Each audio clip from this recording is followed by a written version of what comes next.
Hello, hello. A It show looks with like this we are many live. guests, and a show with this many guests, we're gonna have to record it and put it on YouTube without a doubt. Oh Happy yeah. Saturday, Mr. Brennan Gugu. Happy Saturday, brother. How How are you are you doing? doing, my friend? Uh, I'm doing a lot better than I was a couple days ago. I've been just getting kind of sick this week, so Yeah. um, Hold on a second. Wait a yep, second. Are we're we? live. And do you see it live on Facebook? Yeah, I'm looking at it right now. I just shared it. Oh, isn't that weird? Because I've got a screen on Zoom that says uh I cannot do. just commented. That's so funny. Zoom was saying it wasn't working. Oh, that's alarming. It is alarming. It's Hopefully it doesn't mean the recording.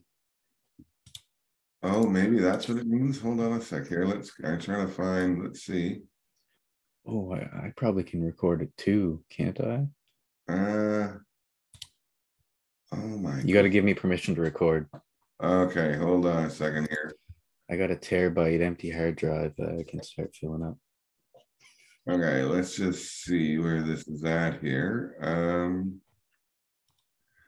So welcome to our, as always, technical. Yeah, it's live. It looks live to me.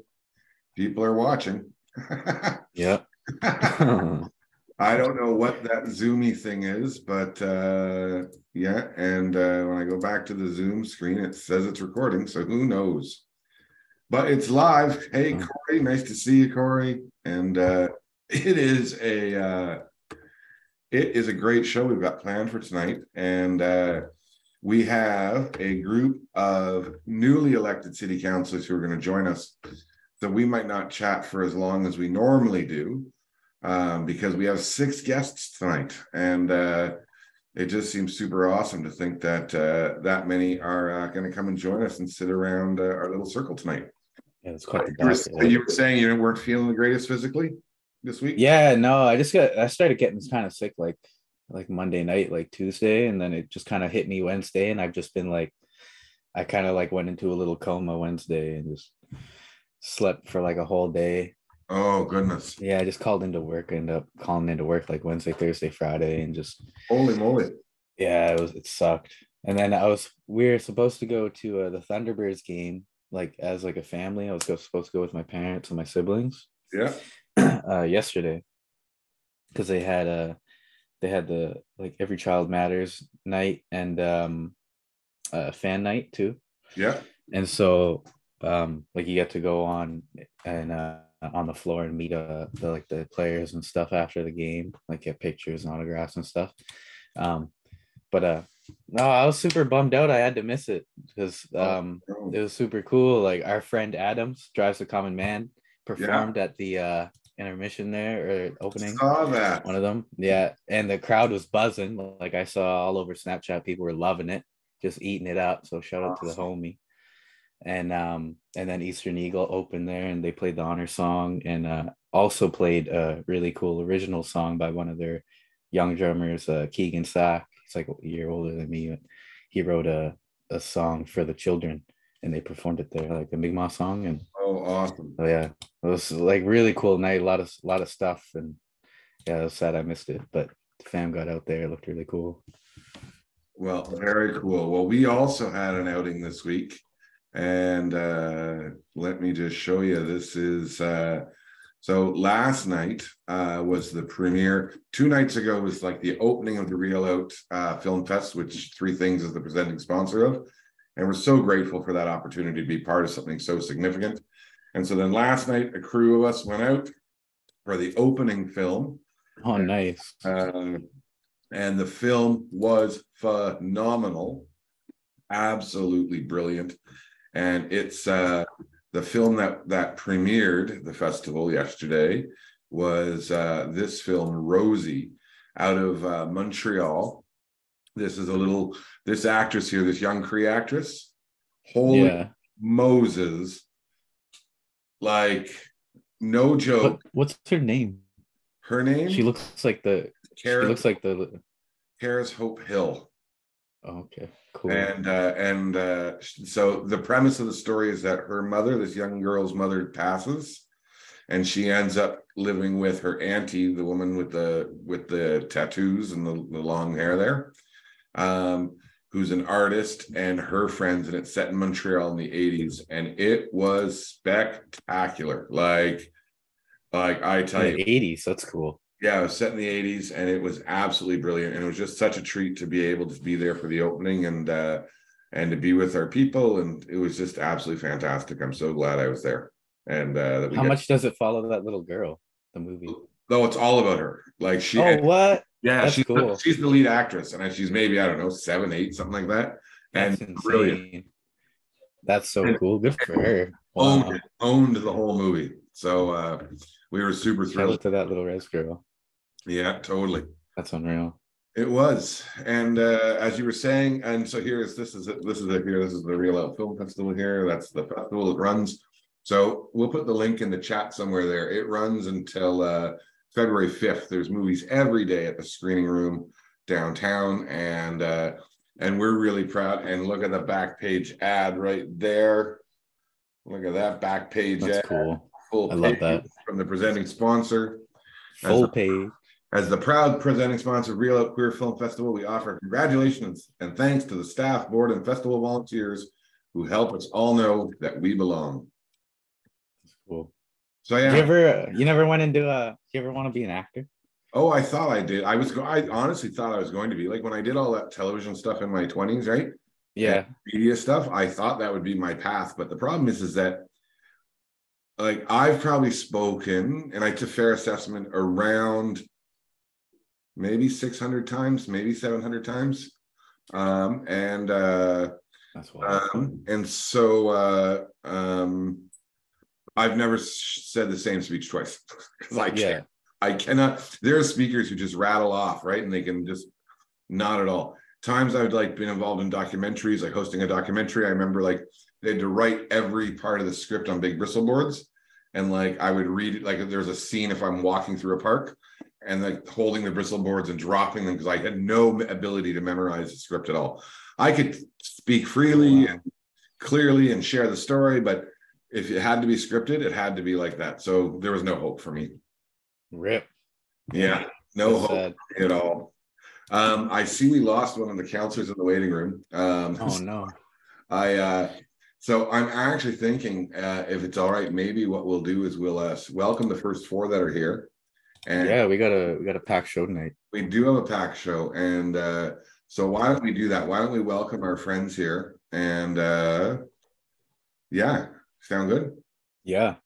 Okay. I'm so excited for this conversation because I'm always really interested to, I mean, just around the dynamic alone of the, like, you know, because you grow up on reserve as a kid, seeing like what council means in that aspect, like, and then you're here like getting older and seeing like town councils and figuring out like they don't get paid, and you know, a lot of them, like it's like a lot of like volunteer, and just it's so different, right? And it's just, yeah, I've always been fascinated by that. Hey guys, how you doing? Hey, how's it going? Hello there, Greg. And who's there? Greg, Wendy. I think Paul. Do either of you have Paul's cell phone number by chance? There he is. Paul, right? There he is. It was Paul. Okay. Oh, Paul, accidentally, I just muted you. I'm sorry. Or maybe I didn't. Maybe you are muted, Paul. Try this again. Oh, there you go. Better?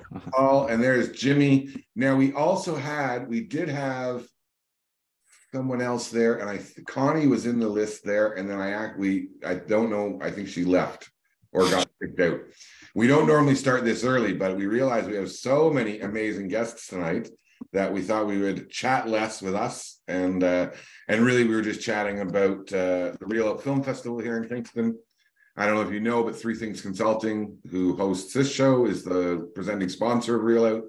And we were just fawning over the beautiful full page ad on the back of the program, and talking about the premiere last night, this film Rosie, that was out of this world. It was brilliant. Like I just am thrilled. Here's the secret, and I've shared this with the Real Out folks. And for those not at home who don't know Real Out, this is the 24th year. It's a super powerful film festival and arts festival, focusing originally, it was like a queer film festival, but now they've been able to have so much intersection between different sort of worlds coming together. They've got a focus series of shorts this year looking at Iran.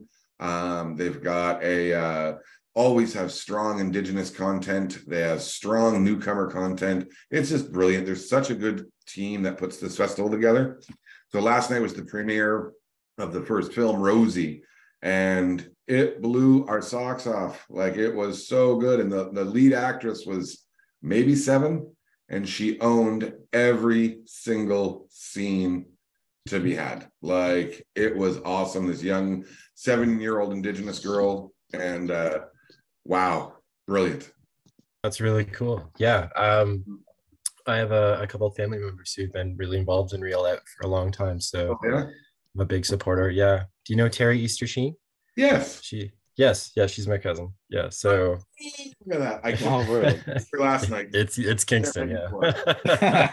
I kissed her last night, and I kissed her the night before. Fantastic. That's fun. Yeah. So this is super exciting for us. Jimmy, we've lost Jimmy's camera, but I think Jimmy's the only one I know. I've known Jimmy for a number of years, as I think everyone in Kingston, many in do. I'm still watching you. Just turn my camera up. You just came home from work. Oh, okay. And I have to do some secret stuff, and I don't want to let you guys see. Oh, are you like making the secret sauce for the pizza? No, I have to do some stuff, but I'll be back on the camera in a couple of minutes. Sounds good. But I've known Jimmy for a long time, but I don't think I've met any of you. Is that correct? Yeah, I don't believe we've met. So hi, I'm Wendy. Nice to meet you.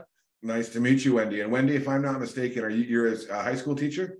Elementary school. Okay, nobody's perfect, but I'm married to a high school teacher, so we got K to 12 covered. Perfect. Yeah. And who is she? Who's that Wendy girl? Hi, Jimmy. Hey, Jimmy. Hello, Wendy. How are you doing? I'm great, thank you. And Paul, what do you do in your? Oh, by the way, have you all figured out by now that they lied to you and this is not a part-time job as city councillor? Yeah, we got that figured out. Yeah, you now have so, What are you saying? It's not part-time. It's not part-time. It is a big lie. And that's why I'm working on weekends. Exactly. So, Paul, what do you do in your daytime, which I now am certain includes city council work, but in other daytime or nighttime activities? I just sit around. Perfect. I'm actually retired now. Are you retired? I think I'm the only one in council that actually is retired. That is or isn't? Is. You look far too young to be retired, but so I feel like you read that book, Rich Father, Poor Son or something, whatever that book was, The Poor Barber or something. But okay, excellent. And Greg, what about yourself? So I'm a finance officer at Queens in my day job. So I manage research funds for science projects. Yeah. Awesome. Nice. And Connie's joined us. Connie, what do you do in the daytime? I have a national ergonomic disability management consulting company. Well, look at that. We are all about consulting. And then we also way to go. Now 1, 2, 3, 4, 5. Oh, I think we're still missing someone, right? Are we still missing someone? We did start a little early. So who are we missing? Yeah, you're missing life for the party. Brandon. Yeah, Brandon. Yeah, Councillor Tozza will be here shortly, I'm sure. And so and I just want to go back to Connie for a second because I got distracted by the word consultant because it excites me so much.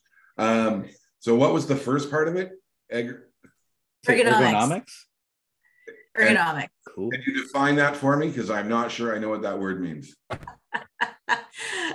So basically, whether it's an office or an industrial space, it's about making it work for the person. So the person could be perfectly healthy, or they could be injured, or they could have a disability. And so it's a combination of healthcare and engineering, best way I can describe it, and making jobs safe and doable. Awesome. You come from a physiotherapy background, Connie, at all? No, I have a kinesiology degree and some engineering courses along the way. Now, was that kinesiology before that became gym teacher? It was always kinesiology. I went to the University of Waterloo, where It was not a phys ed program. It was a BSc in kinesiology. It was the first kin program in the country. Yes. So, but the phys ed people are good cousins. They're just on the education side of things. Fun fact, I too have a kinesiology degree, but mine's from Western. So it's really interesting actually that both Connie and I have that. She pursued that direction and I went the education route. But my cousin's studying kinesiology at St. FX. Cool. St. FX has a great program. Yeah, really good program. Yeah, great program. Like half the people I met there were like in kinesiology. Well, now is a too intellectual conversation for me. I have no degree. And Jimmy, I have never let school get in the way of my education, so don't worry. I'm so don't talk about the degrees, please. I do have. Hey, Jimmy, you've got the degree in life. You got the degree in life. Yeah, yes. I have a degree in life. Yeah, no, I don't have another degrees. That's the hardest degree to get right there. Oh yeah. I proudly hang my grade 8 diploma on the wall because that's the last year I completed. So, how much time we have, ladies and gentlemen, to start a proper meeting? If I can have few minutes to just grab something to eat quickly. oh, you're very welcome. We'll quickly just introduce you. This is my good friend Jimmy. Jimmy is an entrepreneur in town and a philanthropist, and is I think wearing a pizza shirt. Or is that a Domino's shirt that you're actually wearing? Yeah, it is a piece of pizza. Look at it. It is. I actually now, just as I say this, have a little shame because I may have had crazy bread today, which is not from pizza. I know you're not supporting my business. Wait, so you own the Pizza in Kingston? Yes, I do. Nice. One. I've ordered your okay. Only one outlet. Okay. I've ordered food from there a couple times. Yes. And now, mine, I own one, but that's the best one among three. It is. I definitely had that one for sure. That's the one I had. But just so you all know, the way that Brennan eats takeout, and so Brennan's located in Millbrook First Nation in Nova Scotia tonight. Right at the beginning of COVID, we were working on a project. He was living in Kingston. He's lived here a couple of times with us working on projects. Then COVID hit, and so back home he went, and we have not been face-to-face in real life since, but we're going to try to change that this year. But Brennan loves takeout, and we've talked a lot on the show about his favorite food in the whole wide world, which is Burger King poutine. And he's already embarrassed. It's Burger King poutine. It's his favorite food in the world, but not like hot and fresh. So we would order dinner. I would eat my Burger King in 7 seconds. He would wait about an hour and a half and poutine, because the gelatinous Burger King poutine is in fact his favorite food. It's a gelatin in the poutine. Yeah, it's got to get gets it. It's a gelatin squishy enough to eat. Yeah, congeal. I tell you, nasty. So funny. So hopefully our friend there from Brandon will join us. Hopefully he's able to join. He messaged me. He's just running late. He'll be right. Okay, perfect. Yep. He's logging in. Yeah. So Jimmy, if you want to grab something to eat, maybe we'll just start some introductions really quickly, and if you wanted to get something to eat, and we'll do you at the very end, if that makes sense. Yeah, that'll be awesome. Perfect. I haven't eaten anything. Only have just 1 cup of coffee since morning. Oh God. So please have some water, please. all right. So that's how I live, on a cup of coffee all day long. we're gonna Please put hydrate. I want to eat a dinner, my wife cook it, so I don't want to disappoint her. Oh, good. Coffee's the best meal replacement. Yeah. I'll be back in 10 minutes. sounds good. Sounds good. Yeah, thank you. So we are this show, just so you all know, Brendan and I started this in 2020. Yeah, 2020. So almost 3 years ago now. And we started it because at that front end of the pandemic, there was so much fear, which was natural, because the world had all seen that movie Outbreak. Was it Outbreak or whatever that movie was? And then there was another one that came out years before, and then it was trending on Netflix too. Yes, exactly. Like those movies. So the fear was out there in the world, right? About what would this mean? And so we had shut down our operations, and we've called Kingston home since 2002. So we shut down operations, we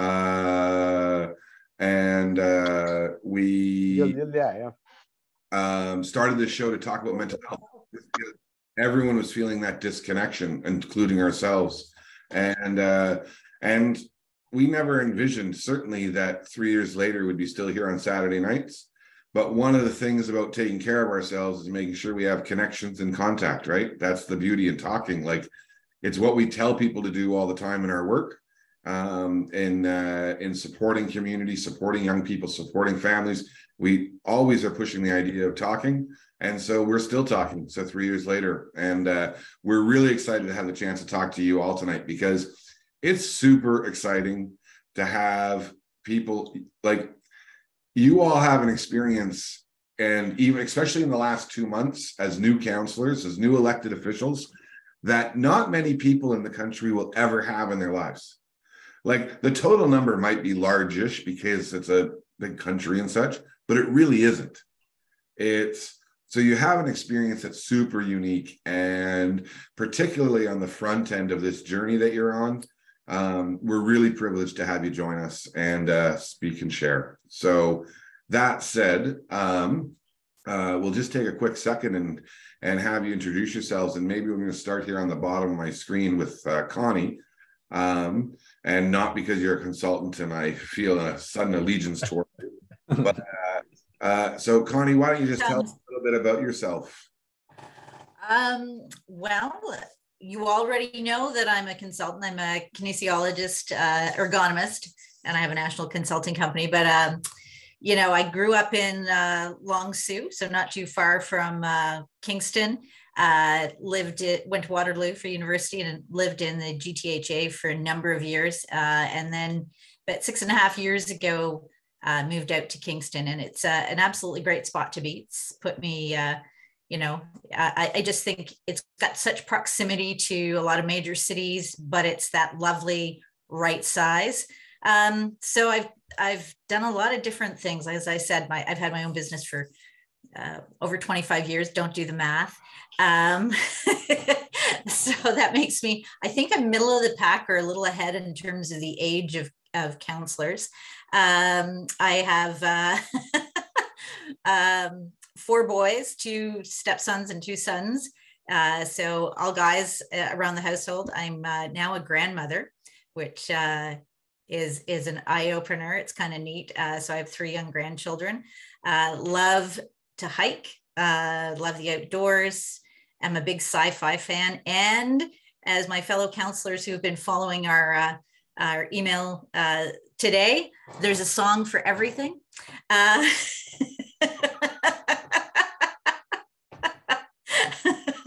we can get to that. There is a song for everything. Excellent. So I'll leave it at that. We're going to have a long conversation. Wonderful. Well, that's great. I'm really thrilled that you're here.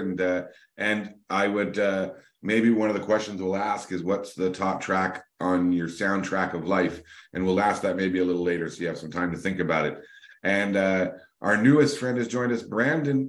Is it Tozza or Tozzo?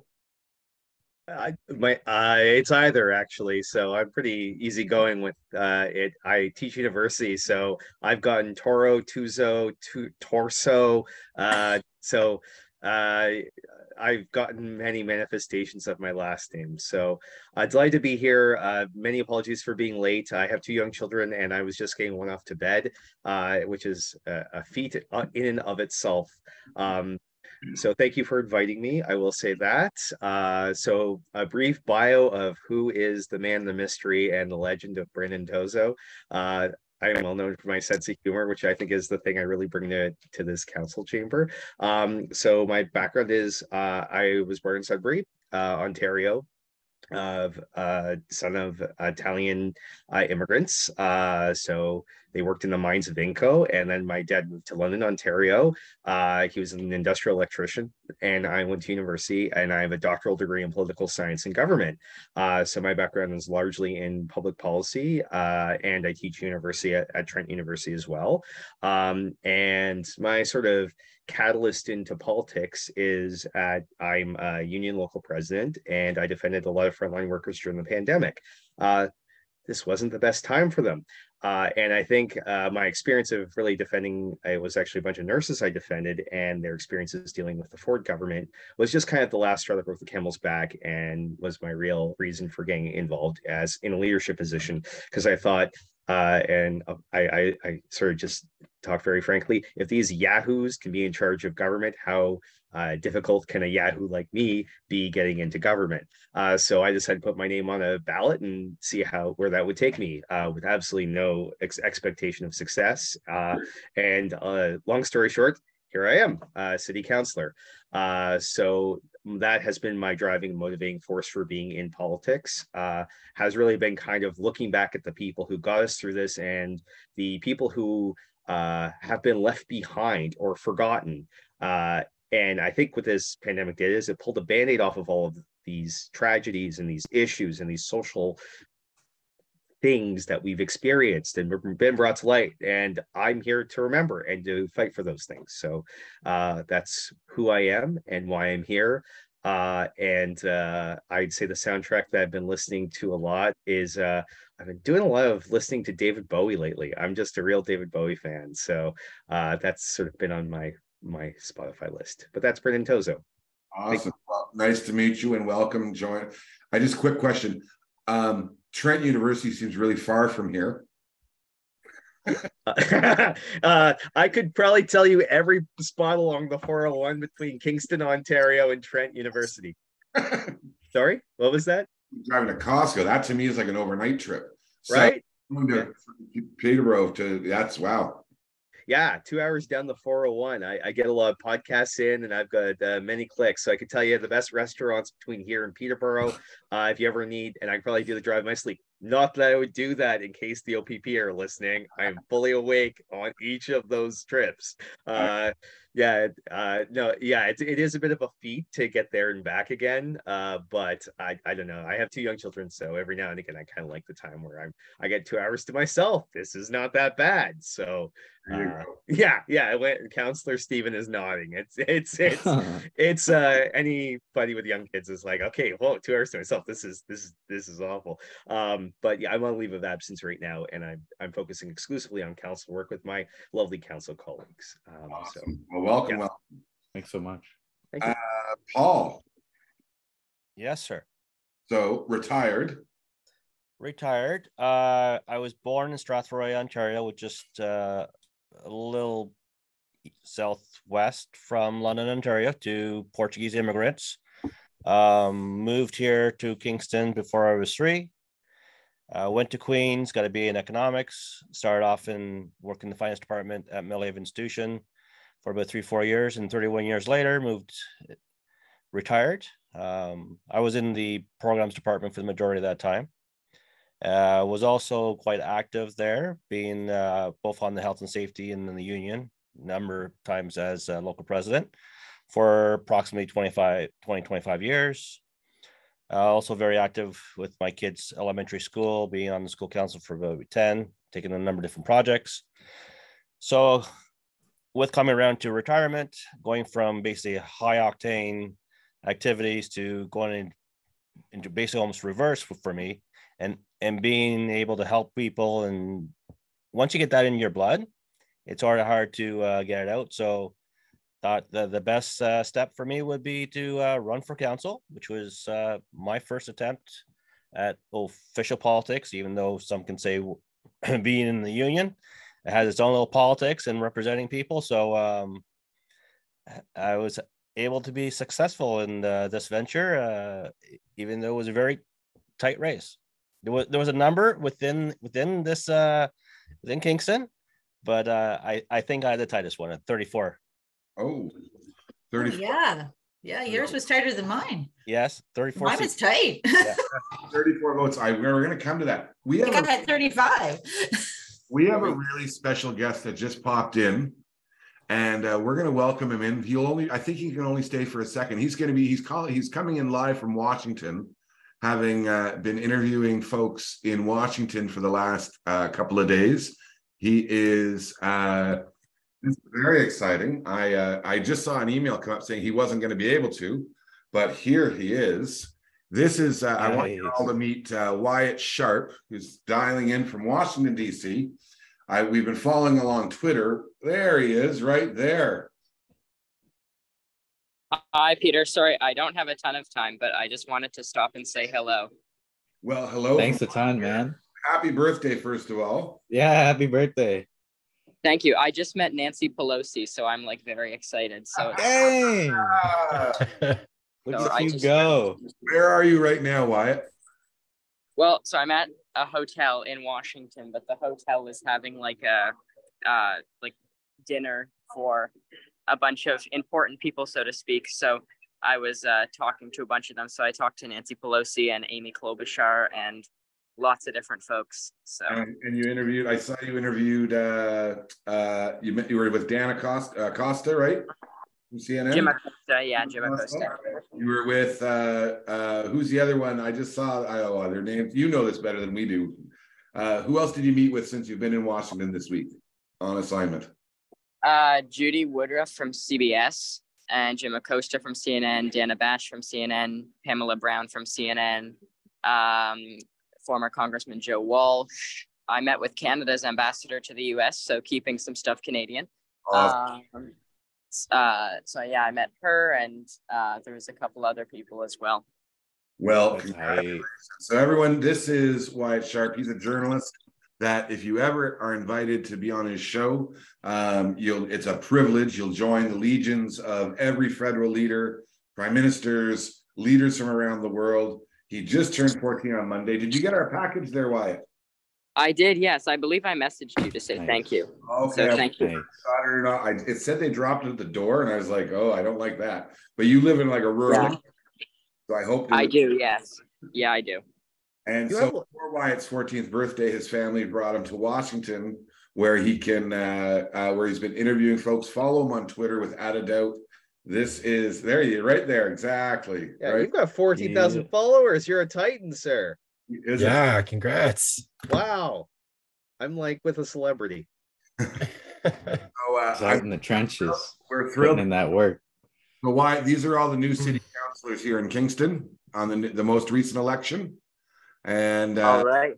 and so at some point I'm sure maybe Wyatt will chat with one or two of you over the span of your adventure, and we will let you get back to stocking the ballroom. It's it's quite here. I can quickly from where I am. It's like up there. Oh, there you go. Yeah, That's cool. awesome, pal. Usually the president comes too, but he was in Wilmington this weekend, so he didn't come. But usually they do. But Paul Ryan's here, Kevin McCarthy's here. Who else did I see? I saw them. I saw loads of senators. Mitch McConnell. I didn't really see Chuck Schumer, which I found kind of weird. But yeah, so a lot of people are here. Well, That's insane. Peter, yes. we are. I'm planning to relaunch my diversity dinner on April 29. Oh, Is this gentleman will charge me that if I invite him? say that one more time. It will. This young man will be asking for money if I invite him. I hope to so. come to the dinner. I don't know. Maybe he could join us at that. Maybe he can join you at your the color celebration dinner. Yeah, that's we are. All right. Well, maybe have Peter send you my information. There you go. Yeah, Well, I will love to have you on. It's a great initiative. It's a lot of we need a motivation. People are like you, the young Canadians, to motivate the other young Canadians to be the leader of the future. We need some good leader for the future. All right. We'll negotiate good fees for you. Don't worry, Wyatt. I don't have a budget, so I'm just telling you right now. Oh, that's perfect. You're not supposed to say that part out loud, Jimmy. We'll be here first. We'll be the first item. There goes Jimmy again, stealing the show. We'll let you get back to your interviews and connecting. I'm so happy.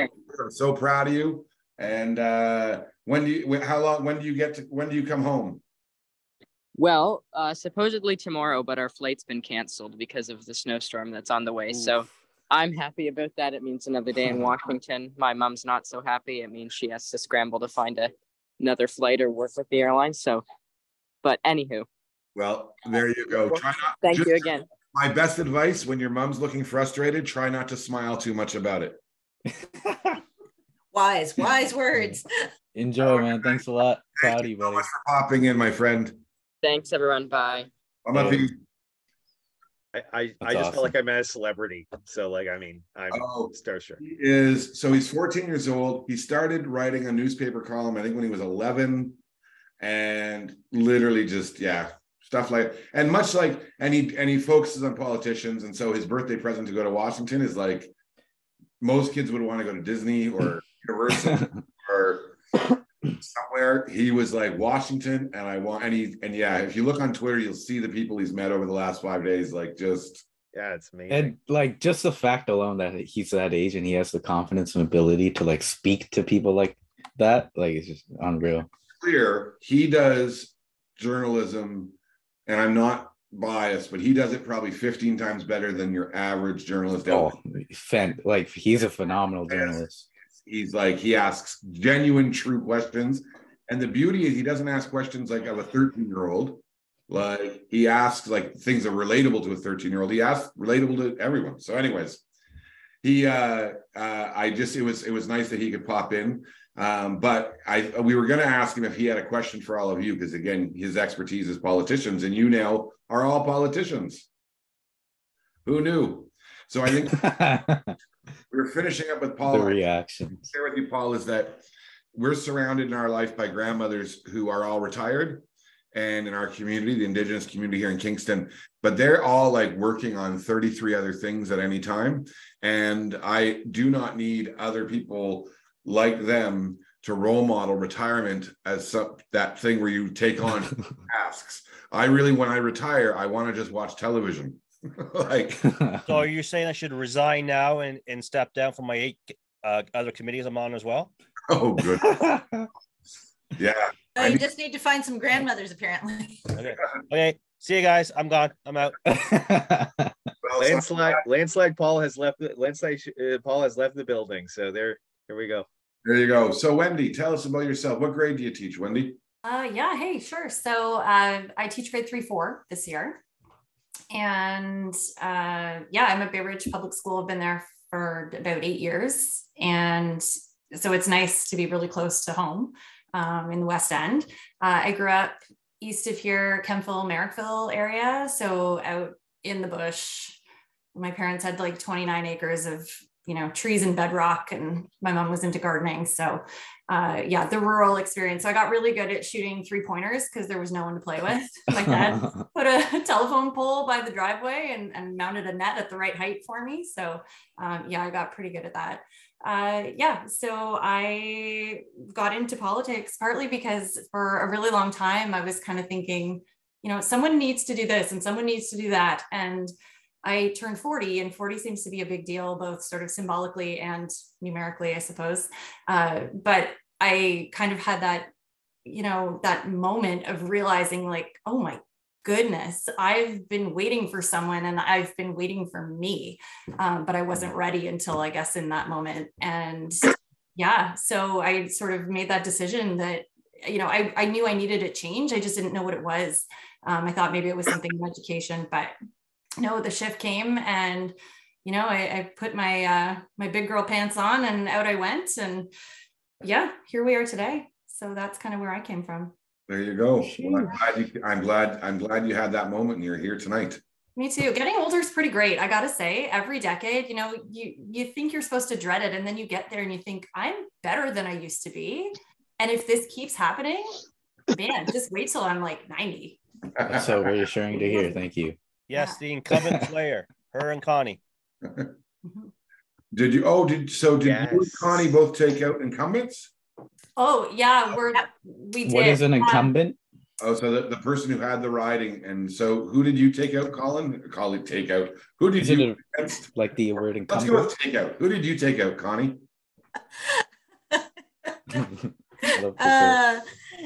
Goodness me. So Well, before we go there, I think I need to backtrack and tell you my song, though, my playlist. Oh, please, Let's yes. hear it. Yeah, so because Brandon did it, we didn't hear from Paul. So, anyways, yeah. So Amanda Marshall is one of my all-time favorites, and in keeping, I think, with tonight, Everybody's Got a Story, one of my favorite songs. So, and good Canadian kind of gal. So, yeah, that's my playlist. And Wendy, I want to hear yours before we talk about the incumbents we took out. Sure. Mine, so ever since the election happened, I liked the song before, but it was on repeat for me for a while, is Lizzo, It's About Damn Time. She's amazing. Nice. I just kept listening. It felt so good. Yeah. There you go. Yeah. And Paul? But that said, so regardless of who we did beat in this election, so I beat Wayne Hill, and Connie, you beat Peter Stroud. But I think what's noteworthy here is that if that hadn't have happened, our city council would be down to one woman with Lisa Osanek. So the fact that Connie and I were able to do that, I think is really important, because we came out of a council with 3 women and we're still at 3 women because of that. So yeah, and I think, like, certainly no offense to our male colleagues. We really like who's serving with us, but I've been interested in politics since I was a little girl. What my sister reminded me, she said, you were the girl who said, I wanted to be the first Prime Minister of Canada. Fortunately, Kim Campbell beat me a long time ago for that. But, and I'm sure, Wendy, you're a little bit younger than I am, but it's been a challenge seeing that, even though we're at least 50% of the population, we still don't get that equal representation. And even the number of women who ran in the election was, I think, maybe 1/3 of the amount of men, somewhere around there, Wendy. Yeah, I recall correctly. So yes, looks like we needed a couple of girls with some kin background.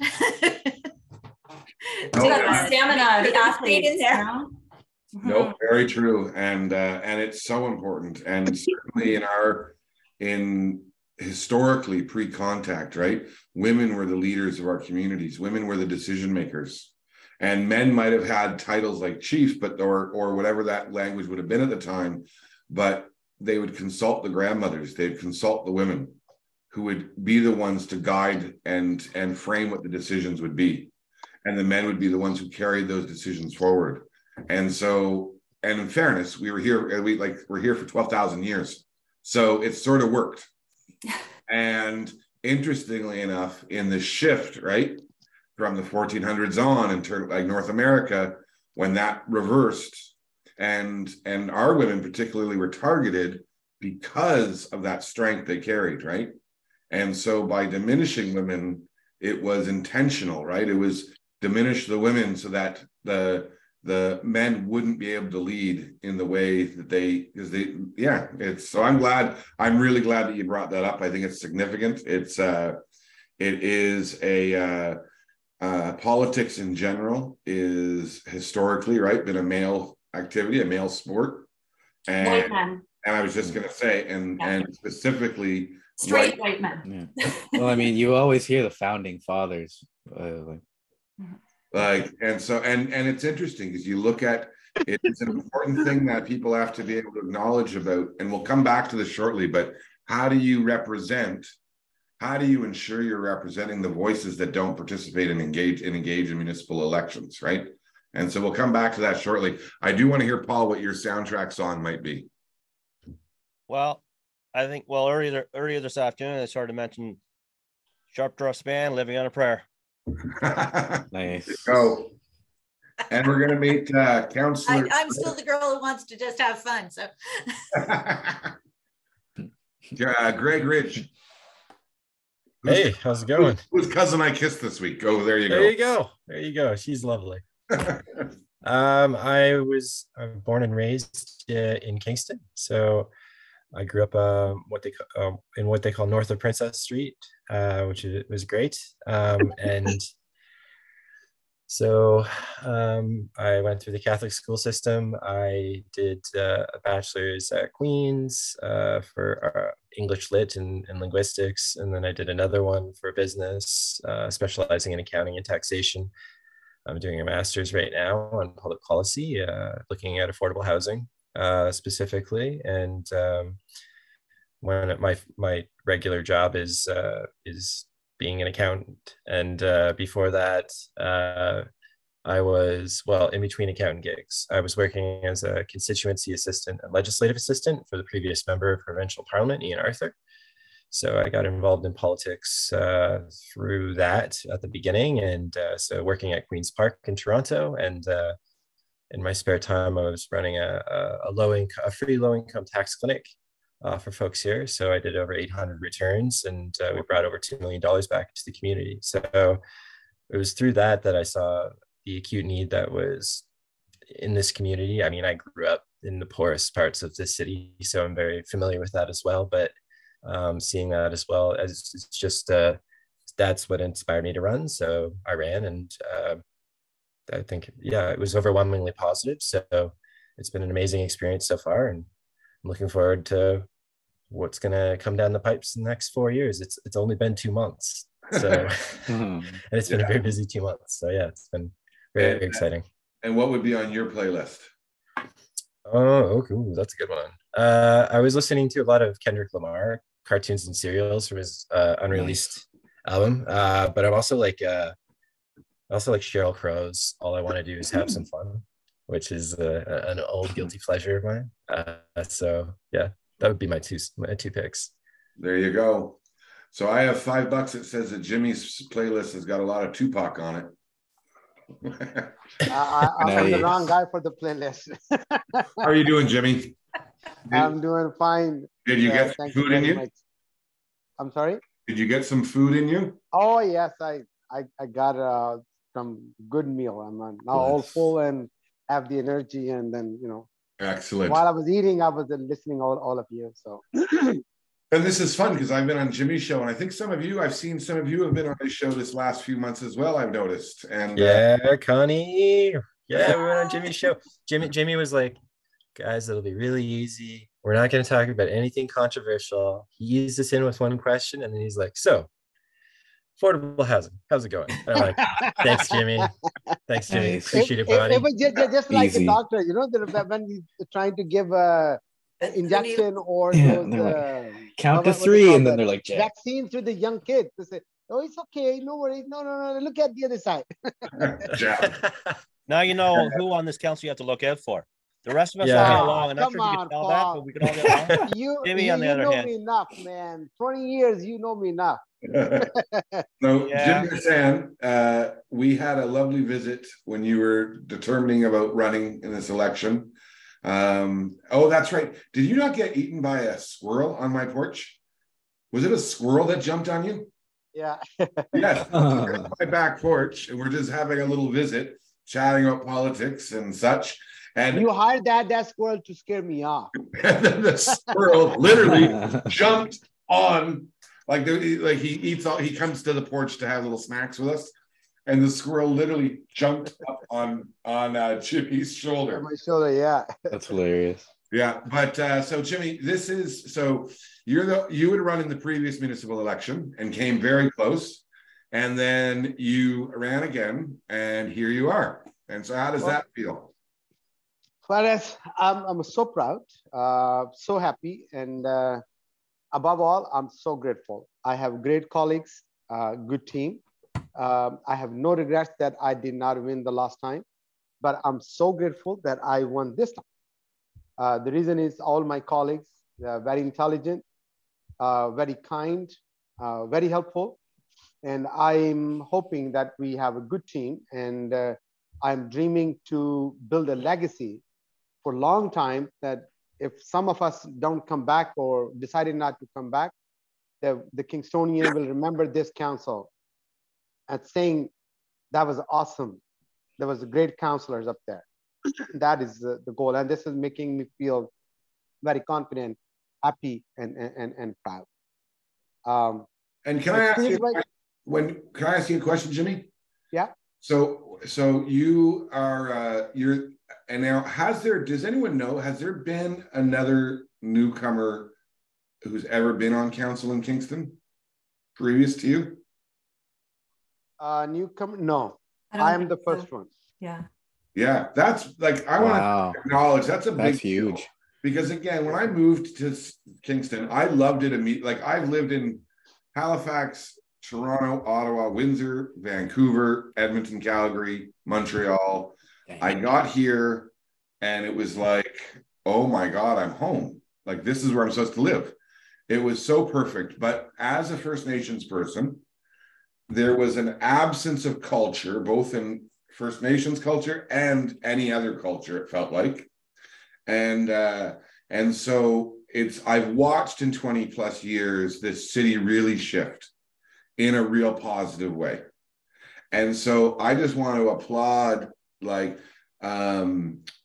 you and the voters because there's been others who have run. I've known others who have run, including yourself. Yeah. And the reality is that this city is known for the historical context, which is that sort of white context, right? Yeah. And so I think it's a very big deal. And I want to share with all of you, when 20 years ago, when I moved to Kingston, I was looking for a business and was going around with the Pizza franchise, and they gave me the list of the cities. So I went from Hamilton, Niagara Falls to all the way to Ottawa, and also have a Kingston there. So we chose the Kingston. So when I went back to the office, I said, I want to go to Kingston. And they laughed at me, the couple of the people that said, well, are you sure you want to go to Kingston? I said, why not? So, well, you have nobody from your culture or your community up there probably. I said, well, when I choose Canada, I didn't thought that the people from my country or from my background will be there. So that's why I'm going to join them. No, I choose Canada to come here to join the Canadians. So that was a challenge. And it's not the how I say that. That's not my point. It's a challenge, but I think the Kingston is the best city, and I want to go there. So it was back and forth conversation with them, and they were screaming, well, this is white dominated city, and it's not a whole lot of community people. You will face the racism or discrimination. I said, that's a challenge. I'm in the country where it's the majority of the white people anyway. So I'm confident that I have ability to get along with everyone.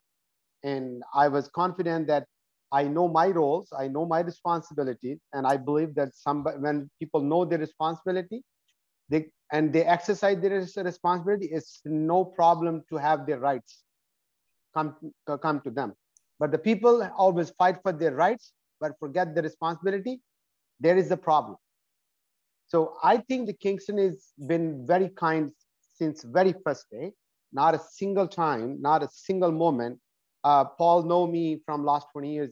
His family and himself, they are my customer from long as I can remember. Very kind, very gentle. The whole entire community. I never felt that.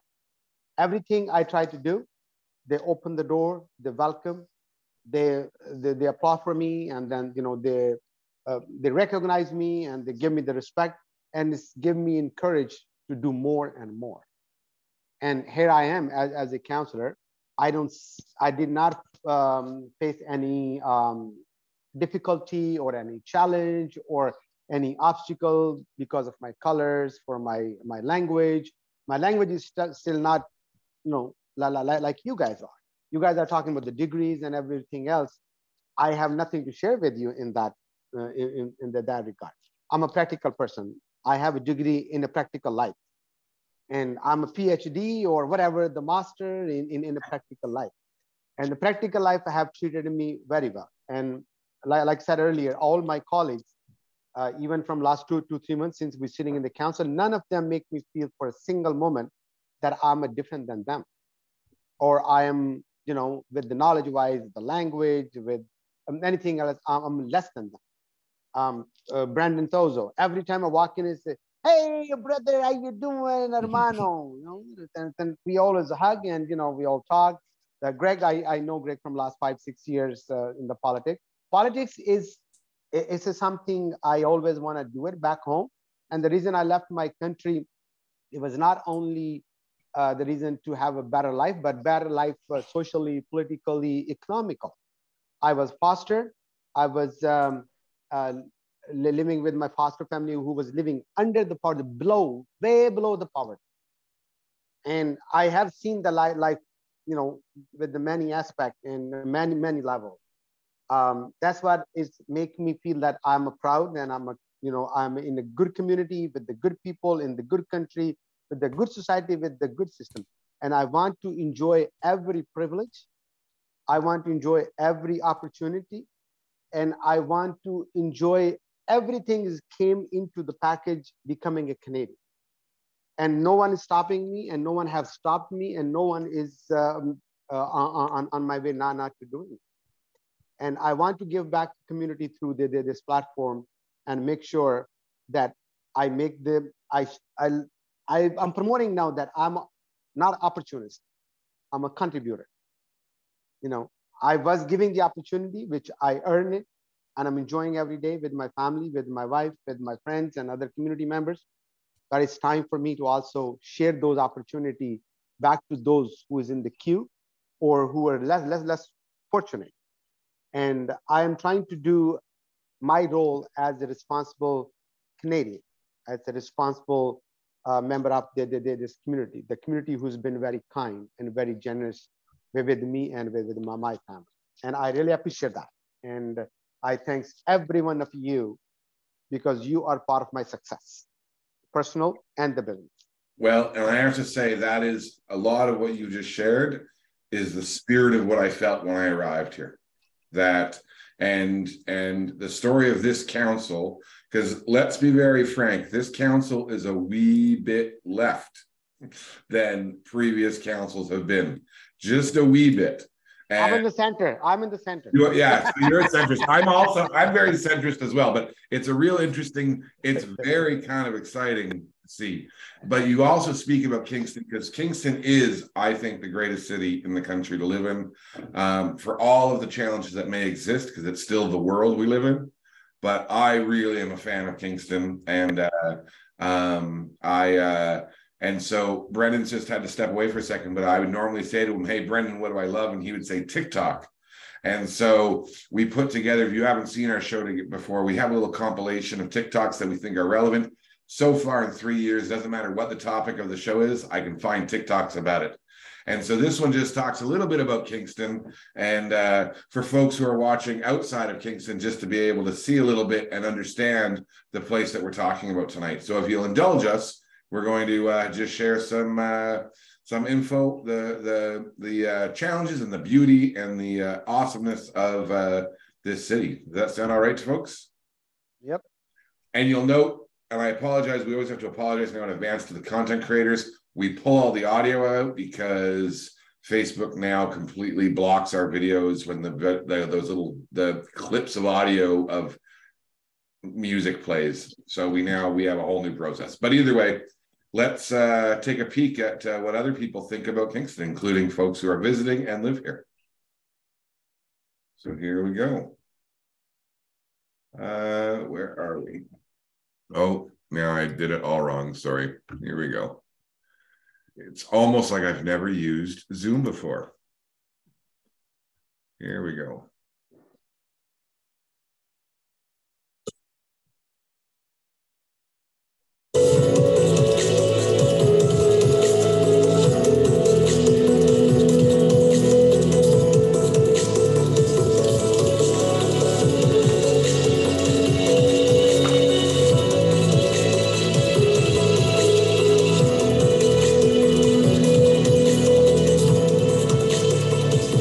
At City Council this week, the majority of councillors voted in favor of deferring the eviction of unhoused residents from the encampment at Bell Park until March of 2023.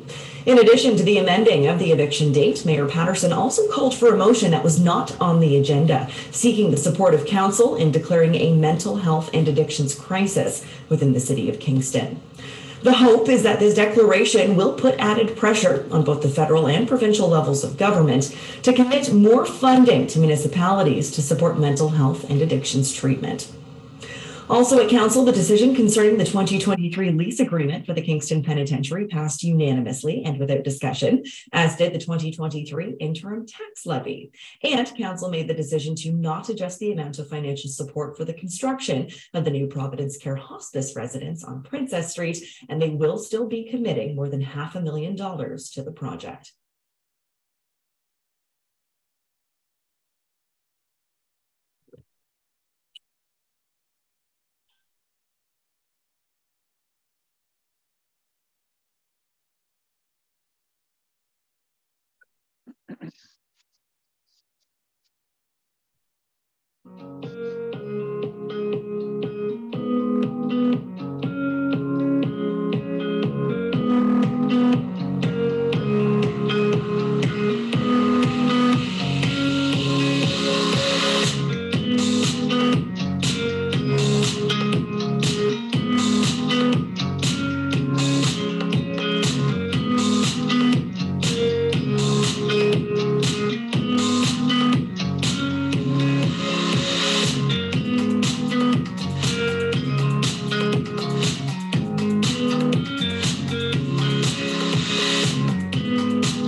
Your pants down in my driveway and please stop dealing drugs on my porch.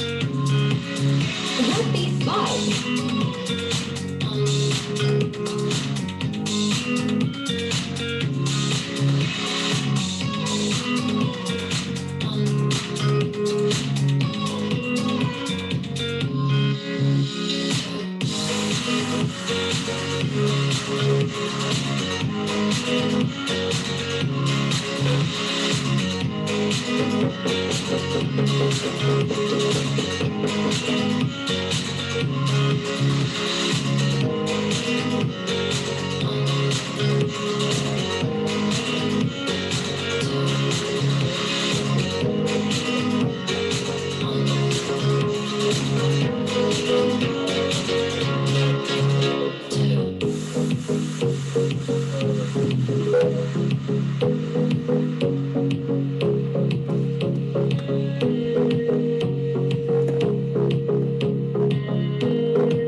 So there is so much to celebrate about Kingston. There is so much to celebrate in this region, but there doesn't mean that there's not challenges. I want to just point out that first news clip there from the Kingstoness, where they talked about the extension for the folks on Montreal Street. That's all you folks did that. Like, I just think it's important to recognize that that's municipal politics at its finest. And truthfully, regardless of what the decision is or was, right, is that is what municipal politics is about quite often. And I think so often people don't know what municipal politics actually is. And as I'm sure you've already gotten emails, each of you, from people disagreeing with anything or something you've said or done, is that 9 out of 10 times it's because they don't know what municipal politics really is about. Yes. And I included that first clip of the blizzard because I really think a lot of people don't have an understanding that, like, that's not the vision I have of Kingston. And that the 24th, I can only imagine some of you or all of you had emails from residents trying to figure out how and what and where are plows and what's happening and with power and et cetera, et cetera. I'm just guessing. I'm just assuming. And in a second, I'd love to know how those sort of things affected your first Christmas as a city councillor. But there's also those challenges in facing communities across the country and around the world, in fact, and including the homeless community as well, the challenges facing the homeless community. And that's a huge undertaking for the city, particularly as the shareholder, the main primary shareholder in social housing. And so the city has a role to play. I know that the city has identified that it may or may not be their role all the time in putting the declaration to the province and the state of emergency, which is so needed. But there still is the responsibility. It is still a municipal issue at its core. And also the issue of the students, right, with homecoming. And less about the like that is, I think, and will be continually year after year an issue until actually there is some sort of resolution to it. And I'm not sure just accepting it every year is I don't think we have a plan or a strategy yet in this city around how to bridge that. But that said, it's just, I just wanted to point out the beauty of our city, but also that there are these challenges that you all have to now undertake. So back to Christmas. How did that affect any of your Christmases? Like in a Greg, you've got a face, Greg. I'd love to know. I've always got a face, man. No, it wasn't. It was, there was a couple of constituents who reached out that were concerned, but the city did a great job, both in the managing of the snow clearing and the communications council about that too. There were very steady up my email or check my phone and be like, okay, here's what's going on based on what we're getting from the city. So I really appreciated the additional communication, A, in a really difficult period, and B, during the holidays. It made our jobs significantly easier, and it made it easier to make constituents feel a bit easier over that period of time. So yeah. Anyone else? Your first, yeah, Jimmy? Or no, Paul, Brandon, sorry. Jimmy, go. Jimmy, go. Bro, you go. Bro. Philo, come on. My brother. I'll say one of the most entertaining emails I got, it just briefly, was somebody emailed me and said, "Did you know it's snowing?" And I was like, sure. I'm not a politician who takes off to like Bermuda for Christmas, so I was like, yeah, I got that. So yeah, staff was very helpful with giving us updates on the plowing and the road conditions. But yeah, I would just highlight and echo something Greg said, is that there isn't a lot of difference of knowledge of different levels of government. So we do get a lot of emails that are completely unrelated to anything we can actually help people with. But to those people who did email me, I was aware it was snowing. And when you email me again, whether it informing me it's snowing, I live in the Did you see? Did you go outside and see if it is snowing? Like it wasn't. Is it snowing now? No, Jimmy? that day. Well, That day. you guys laugh, Check it? but you know, Kingston's actually big enough that it can be snowing at one end and not at the other. So,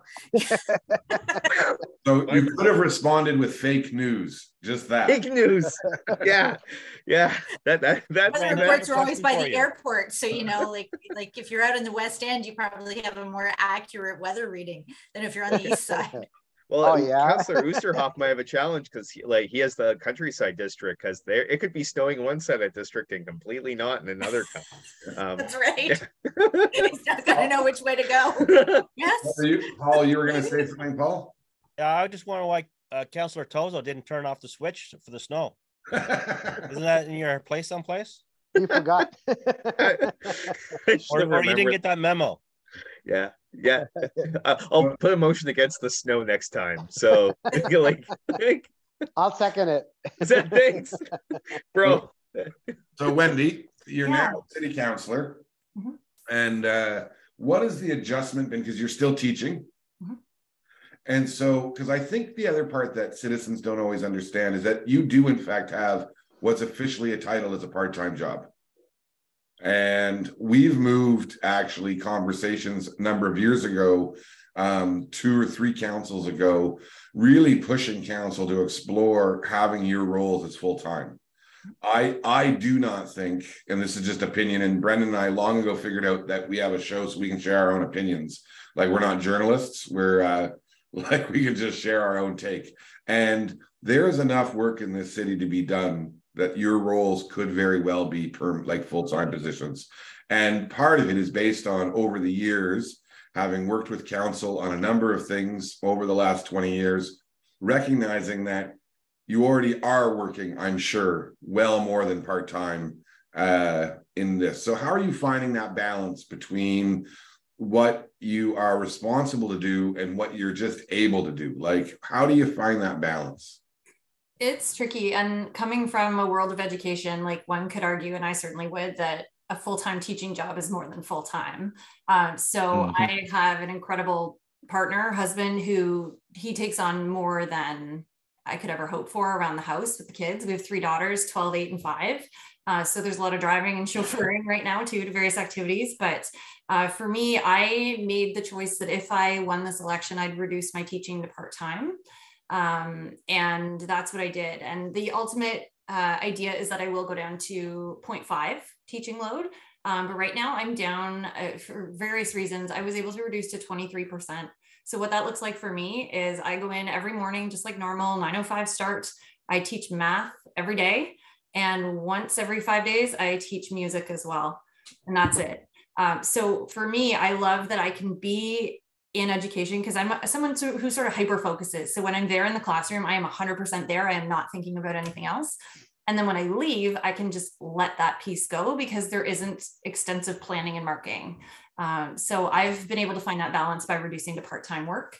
And I agree with you though. I think that this counselor job is something where if you let it, again, similar to teaching in that way, but you can let it take up all of your time. There's enough work there. Setting boundaries is really important and it can be really difficult at times. But I'm really enjoying, I'm not a cell phone person and a phone comes with the job, which makes sense. But I put my social media on that phone on no other devices. And this is where my work is. So when I turn it off, it's off. Like I'm not reachable. And I think that that's okay. I'm not needed for an emergency. Like I'm truly not. So whatever it is can probably wait. Excellent. That's the best answer ever. Thank you. Thanks. Yes. And so one of the other questions I was going to ask was, we talked about the Christmas piece, but I don't know if you could actually hear the audio of the police that video with the police. And I really, if I wasn't as lazy, I'm inherently a lazy person, just so you know. So I really could have sliced the audio and reduced the music a little for that bit. But it was this really great clip of a Kingston police officer driving by a house at night at 1 a.m, and they had left their garage door open. And so they knock on the door and wake this person up, and it's the Ring camera is what it is, right? And the officer just saying, I wanted to let you know that your garage door's open. Doesn't look like it's been ruffled through. And the person was very grateful and posted this TikTok video. And And I wanted to share that video because police services, which falls under the purview of city council, right, of the city, the police board, and then which is appointed by the board, by the city. And policing has a lot of work to do across the country. I've sat as an advisor to the commissioner of the RCMP for a number of years, which became more difficult over time, to be frank, and have worked with the police here in the city. And we had the former chief was on the show last year. We had a great time with her, learned that, and I really was a fan of hers. Did learn that she was horrible at trivia. It was just an embarrassment. I think she almost cried, actually, because I don't know if she got a single question right, but the pressure of the trivia on this show was just too much. I'm excited. I'm meeting with the new chief in a couple of weeks. They're going to come, some of him and the senior staff, for lunch and visit. So I really believe that policing serves a purpose and a role, but I also believe there's a lot of work to be done. And so when you think of policing in this city, where would you want to see the direction go for? Because it's both the gown town relations, right? It's the engagement with folks with, say, for example, in this state, in this situation, homelessness, right? It is the cultural context, right? Where would you want to see policing, say, in 5 years for the city? If anyone has thought of it. And if you haven't, it's all right. There's no shame in that. I've thought deeply about it. I'm just not sure I want to share my thinking. And that's fair as well. That's fair as well. Go ahead. You know, I'll make a few comments because I'm representing the district with all the town and gown issues. So literally, you know, we got elected, and the first thing I got to do as a new councillor was go to police headquarters. You know, they had the command center all set up for how they were going to manage things.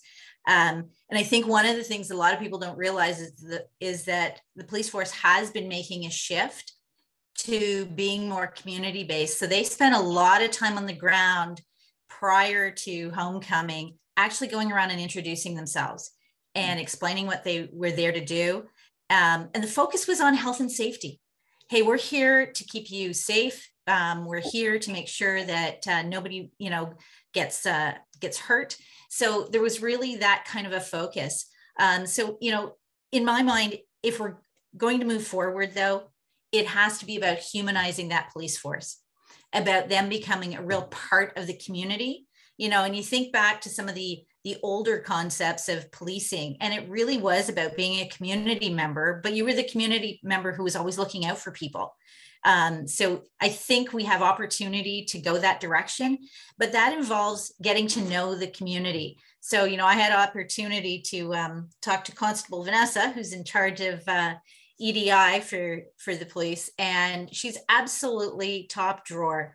Just anything that she can do to move that needle forward in terms of making sure that we're looking at who are all of our community members. And, you know, going back to that town and gown approach, you know, when I was running, the political advice that I got was, don't bother canvassing in the student district. They don't vote. Well, oh no. Oh yeah, big time. And, you know, demographics, yeah, they support it. But one of the things that I said right at the gate was, but they're constituents. And you can't ignore any set of constituents, whether they decide to come out and vote or not. That's their right and privilege to make the decision on whether they're going to vote. I'd like to see them all vote, you know, and was really saddened by the low voter turnout this go around. I think everybody probably echoes that. But, you know, this is, again, we're moving with this council, I think, to being far more inclusive. And that's got to be our policing response. It's about serving the community and taking good care of it. And so, you know, fingers crossed that that's where we continue to move. Lots of work to be done. Cultural shift takes time. And so it's going to take a lot of time and effort for us to get there. But Councillor Tozza knows I'm setting up to run a National Health and Fitness Day event, and the police are coming, and we're going to do Play with the Police. So, you know, again, bringing them out so people get to know who the police are, and that the police get to know who the members of our community are. Excellent. Thank you, Connie. Thank you.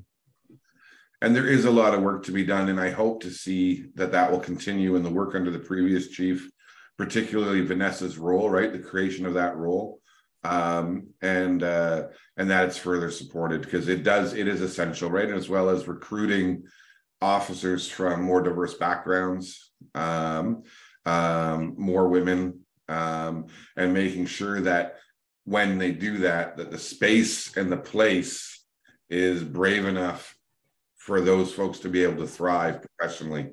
Because that's always one of the challenges, right, in policing, is that you can hire diverse officers, but if the culture isn't able to welcome, and not just welcome them, but lift them up, then it actually causes probably some more harm. I believe that these days policing is much more difficult. Being an immigrant and being from the third world country where it's no such system you call justice, or the policing is might is right is always the law up there. Not only in my country, but in many other countries in the third world.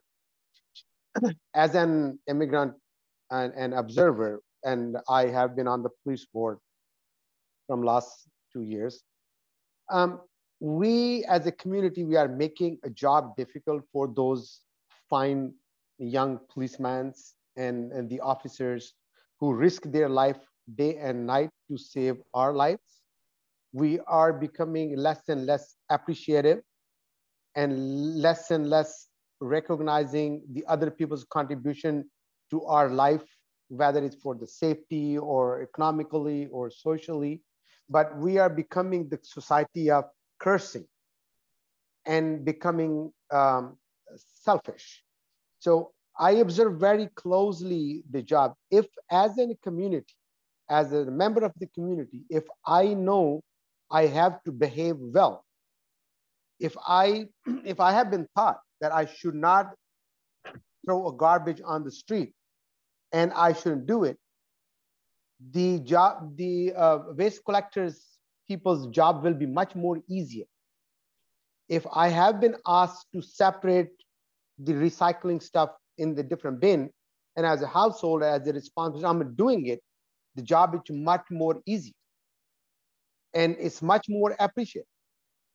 But we are failing as a society to take our role, but we are becoming more aggressive to curse and pointing out the other roles. We're forgetting our roles, but we are, looking at the other people's role, why they are not playing this one, why they're not doing this one, why they're not doing this one. So lately, we are criticizing the police force and the way of policing. I'm not saying it's no problem in there. It's not challenging in there. It is challenging in there from the past and from now. The time has been changed.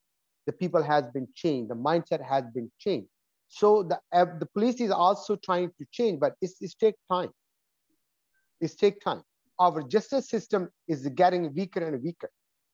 For example, if a policeman arrests a bike thief or bike stole, the person who steal the bike, I have so many stories heard during my period at the police force. It's the same person got arrested 10 times for the same reason, stealing a bike. When he go to the court will release him. So now, morally, the police is becoming weaker. They are becoming less productive. They are taking less pride in their job because the justice is not supporting them enough. They're not giving punishing the criminals. They are just throwing, for example, the homelessness in our city. We all know that, and everybody knows it's not the city's responsibility. It's a part of the federal and provincial government. But everyone is cursing the city government only.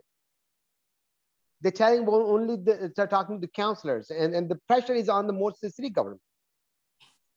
So next 5 years, I think the time is changed. We are all aware now for the new need of the policing, the new way of policing. And it is slowly and gradually is coming. The change is coming. Change is coming. But I want to see next 5 years police more effective, community-minded, and the community-oriented. The approach should be changed. and not only the police, but also the communities, you know, and be an understanding, so being an understanding person, you know, be understandable, understand other people's issues, and the goals. And I think you're right. And a part of it is pushing things like bringing those different kind of courts to Kingston, right? So using the leverage of the city to push the province to step up and serve its role and responsibility. So the question around the person who steals the bike 10 times, there's a reason that someone's stolen a bike 10 times. And so let's like figure out what that is, because we know that if you steal a bike 10 times, if it's often going to be a health issue, right? That's what we see. And that's what the data tells us from across the country. It's a health issue that becomes a criminal issue. And so maybe Kingston needs a drug court.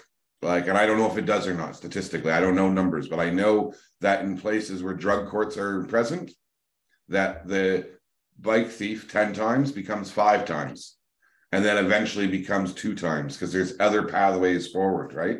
But Peter, too, on top of that, I think that brings up the whole conversation of the war on drugs, right? Like you're talking about drug court, and that, I mean, as a child of the 80s, that's what we were taught. And we're still, I think a lot of us unlearning. It's not to say that all drugs are great and everyone should do every drug they want. Like, that's obviously not what I'm saying, but I think that for responsible adults, there is a place in our society for drugs that aren't necessarily illegal and used responsibly, and people are still able to work and do the things they need to do. But that's a whole culture piece as well that we've learned, and it's institutionalized, really, the war on drugs, I think. Brandon, go ahead. I saw your hand. Yeah. Throwing it to you. I don't mean to interrupt you, Councillor Steve. No, it's fine. Go ahead. No, and I apologize if that came up. I just wanted to get next in queue to speaking. I'm used to council. So in council, when we want to speak next, we get the chair's attention, and they wait till our previous councillor has spoken. I thought it was because Wendy's a teacher and you were raising your hand. That's what I thought. That's what I thought too. I have that effect on Used people. to classrooms. Discipline. I do that too. Wendy, can I talk now, please? Brandon, go ahead. I see you. It's your turn. My mom likes doing the clap thing. You like clap it back. Claps back. Yeah. Good one. At Thanksgiving dinner at Brandon's house. Brandon's mom's a teacher as well, and so at Thanksgiving. It's like mid-meal. I bet you get hot food because she gets everyone's attention, and then they sit down and do what they're told. I still do what my mom tells me. So, pro tip: if you want to get to me, other councillors, just get my mom to message me, and I'll be like, "Oh, my mom." So I want to highlight something that I think Councillor Stephen and Connie and Jimmy have all highlighted, and I think that's when we see a crime, we see the crime, and we are, I think, intuitively enraged by it, but we don't have to look at the history of what caused that. Like, what's the person who is unhoused? Well, we just see a person in a tent, but we don't see the history of what led that person to be in that tent. We don't see the history of trauma. We don't see the history of 75% of people who are unhoused have mental health and addiction issues. Most of them have gone through CAS.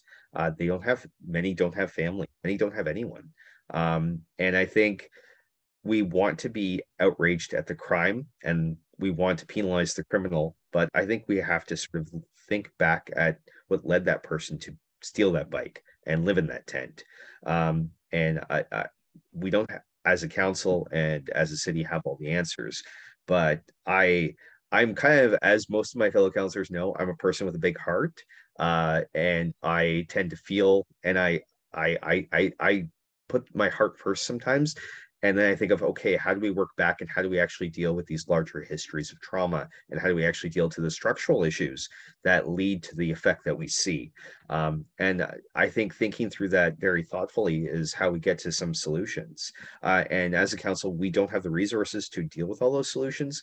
But one thing I really like about Councillor Hassan and Councillor Glenn and Councillor Chaves and Councillor Stephen and Councillor Rich is that we're all really thoughtful people, regardless of how we got to the council chamber. There's not a single councillor who is not a thoughtful person who we can have a good conversation with, and we can talk these issues out. There's a real sophistication to this council.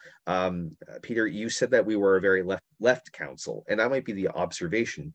I would posit that we are a very thoughtful council, more than we are a very left wing or right wing. We're more. Peter was people... joking. Don't take it personal. Oh,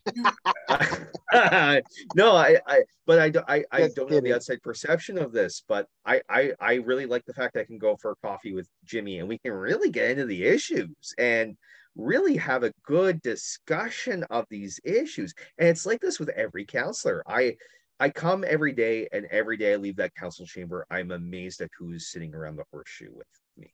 And that's the privilege and honor I get. It's a really wonderful balance. I actually Yeah. I've watched that new council, and I've seen you all in action, and with your colleagues who were reelected, including the mayor, and I really think that there's a really nice balance at that table of different thoughts, ideas, experiences, and haven't seen that at the council table for a while. That kind of sort of diversity in thought, but also that thoughtfulness. So I would agree with you, certainly, Brandon, without a doubt. Wendy, what were you going to say? I just wanted to jump on. I completely agree with everything Brandon said. And also that even like wherever we may land ultimately, because we have to vote on something, right? You have to make a choice between ultimately two things usually. And I think that no matter where we land on that vote, whether it's come out of our mouth or other people's mouths, I think we've all fulsomely thought of it, whatever the issue is, from as many angles as we possibly can, from as many different lenses and perspectives. And ultimately, my choice is my choice, my vote is my vote. But as I grow and change, I'm realizing too how many, like, let's say there could be two truths, like someone voted against something that I voted for. They're both true. Like, it's not that they're wrong and I'm right. Like, we're both right. It's just, where do you feel that you land? And it's really quite nuanced. And so I really appreciate too, sometimes I hear things around the Horseshoe that I didn't think of. But often I'm just hearing multiple sides of something I've already been chewing on for a while. And it's good to hear other people have too. Yeah. How often is your guys' role? Sorry. Well, I just wanted to just chime in really quickly because, you know, labeling us as left, I think that's part of the whole problem with politics is the labeling. So I think we're progressive, but progressive from the point of view that we're not putting a label on, you know, this person's liberal, this person's NDP, because it's counterproductive. You know, and I have people in my district who would identify as being conservative, who I know voted for me. And they didn't vote for me because of my political affiliation. They voted because they said, what you're saying makes sense. It sounds like you care. It sounds like you have good ideas to bring to the table. And we're hopeful that, you know, you're going to get some things done. And that's what the politics should be at every table. Unfortunately, that's not what we're typically seeing. And when we get that filtering down from federal to provincial, and unfortunately, sometimes to municipal, I think it's counterproductive. And this is a council that's trying to be beyond that. So if we're progressive, it's progressive in we are not going to let those external labels define what we decide to do that is in the best interests of the city and the citizens that live in it. And so, you know, kudos to all of you for being on that same page, in my opinion. And just before we move forward, I just want to say, as someone who worked in partisan politics for 4 years in Toronto, this is very refreshing. It's wonderful to have all these different councillors with different perspectives, different views on issues, who think their issues out, and we all work with each other on a face-to-face personal basis. And I think that if it didn't force you to accept the nuance and the truths that people were bringing before, I mean, once you get into that, once you start having those conversations and making that effort to know your fellow councillors and to understand them, it really does bring that to the forefront. And it's something that I appreciate, especially after 4 years in politics like that. So I thank you, everybody, for that and for making the effort to make everything as collegial as possible. It's great.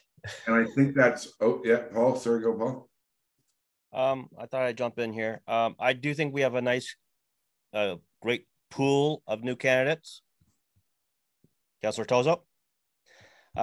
With a lot of new ideas and concepts, we all bring something different to the table, to the Horseshoe.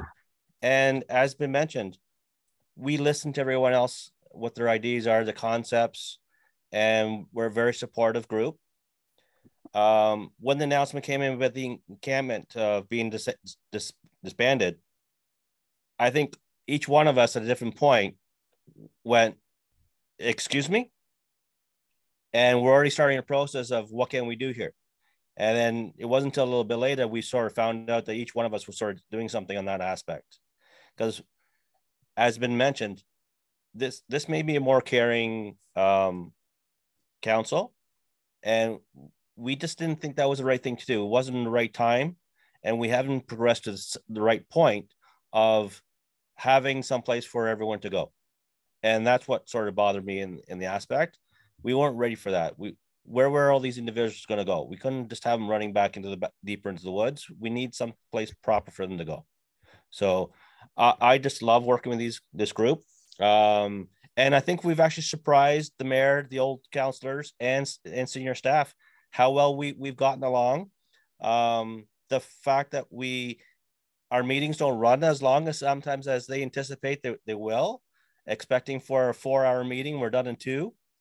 And I've heard from city staff that the old council, once the council was done, they were at the door. We actually stick around and talk with other staff, see what's going on, and we actually mingle, which is a sign that we actually do get along. And I think this is a good sign for the next 4 years. And I've mentioned once before, Kingston's a great town. I think we're going to make it greater. And we are great Kingstonians. Excellent. I think that the city lawyer is going to probably be hard at work looking at the Superior Court ruling that came out today about the encampments, about saying that you can't just dip someone out without a plan. I think that we'll put a lot of onus back on the cities across the province for now, and probably federally at some point across the country. I should point out, just as a point of disclosure, I don't speak for the brand or the organization, but I'm on the board of AMHS. And this is an area of our work that I do in my real life. And the reality is that I don't have the answer, and it drives me bonkers. Like, I don't know what the answer is to the crisis that is facing Kingston and across the country around mental health, wellness, and homelessness. It is a crisis. I went to lunch a couple of weeks ago with my parents and my brother, and as I was walking downtown, there were 3 significant episodes of mental illness in a 4-block radius. And I'm an incredibly compassionate person, and if you saw last week's show, I talked at great length about living with mental illness, and the reality is that I understand both professionally and personally what those challenges are. But the reality is that at the same time, it's okay that people are uncomfortable and at times frightened, because it is frightening. The behaviors of someone who's having an episode on Princess Street is frightening. And it doesn't make someone bad to be frightened. Like, it's actually good because it means they haven't had to experience that in their own circle. Like, something that, and so part of it is that as a city, and not just Kingston, but I think across the country and in many of our First Nations and our communities, the challenge is that we haven't figured out yet how to find that balance, right? Between acknowledging that if someone's really unwell and isn't either, it's not even that they're refusing treatment, right? It's that they haven't identified for themselves that they need treatment. Their illness is so severe that they do not know or believe or accept the idea that they're unwell, even if the behavior is completely erratic. So the question is that how, and those are the folks that we see quite often in those public spaces. And so the challenge is, how do you actually address that? Now, I don't know the answer to it. Sorry, but I do know that as a council, it is going to be a responsibility you have, whether or not it's the right fit or not. But because of those anchors that you have, social housing, right, which you're responsible for, policing that you're responsible for, downtown, sort of like that, sort of like the infrastructure of the economy, right, of the city. Those are all things that you have responsibilities for. And I don't know how you're going to do it yet, but I hope that you keep that process of progressive and caring thinking, also being mindful of the fact that the challenges, because I feel bad for the downtown businesses, right? I really genuinely do. That's a crisis for them. Like that, one of the episodes I saw walking down the street with people using drugs, and not like they weren't smoking a joint in a business doorway that was open. And I was like, oh my God. Like, and that business has every right to be upset by that. Like it, and say, but even say like you're not upset by that, like still, like if like you would still be in distress over that. Exactly. It is distressing. It is distressing and the outcomes of it, right? Like the reality is that those situations are incredibly difficult. And I don't know what the answer is, but I do know that collectively in this city, city council, community agencies, organizations, individuals, foundations, and businesses have to come together collectively. And I haven't seen, and organizations have done a great job, I think, coming together and partnering. And I'm obviously biased a little bit, but I think they've done a really good job collectively between like, and the Integrated Care Hub is a great example, right, of 6 organizations or 5 organizations who now come together to bring their expertise pieces to it. But at the end of the day, we need to widen that net where everybody's at the table with that solution around how do we care for people. And I would add to that, what you're saying, that idea of it rhymes, so it must be true, but no decision about us without us. Yeah. And I think that in addition to all of the groups and agencies and people around the city who are trying to do this good work, I think it's really, really important that we don't forget to actually listen to the people that collectively we are trying to serve. I think that that's part of why we wound up with the shelter, like there are more shelter beds. And again, in theory, that's a good thing, but it didn't meet the need, because I think there was partly there's an issue in terms of capacity and funding from the provincial government. That's a significant piece that can't deny that. But I think that also we need to be listening to the workers who have the boots on the ground, like the workers who are actually with these folks who need the help, in addition to the people who need the help. But asking an upper level manager, I don't think is where we're getting the information that we need. I think that those people need to have those discussions, but I think that we need to listen to the people doing the work integrated with the people who need that care.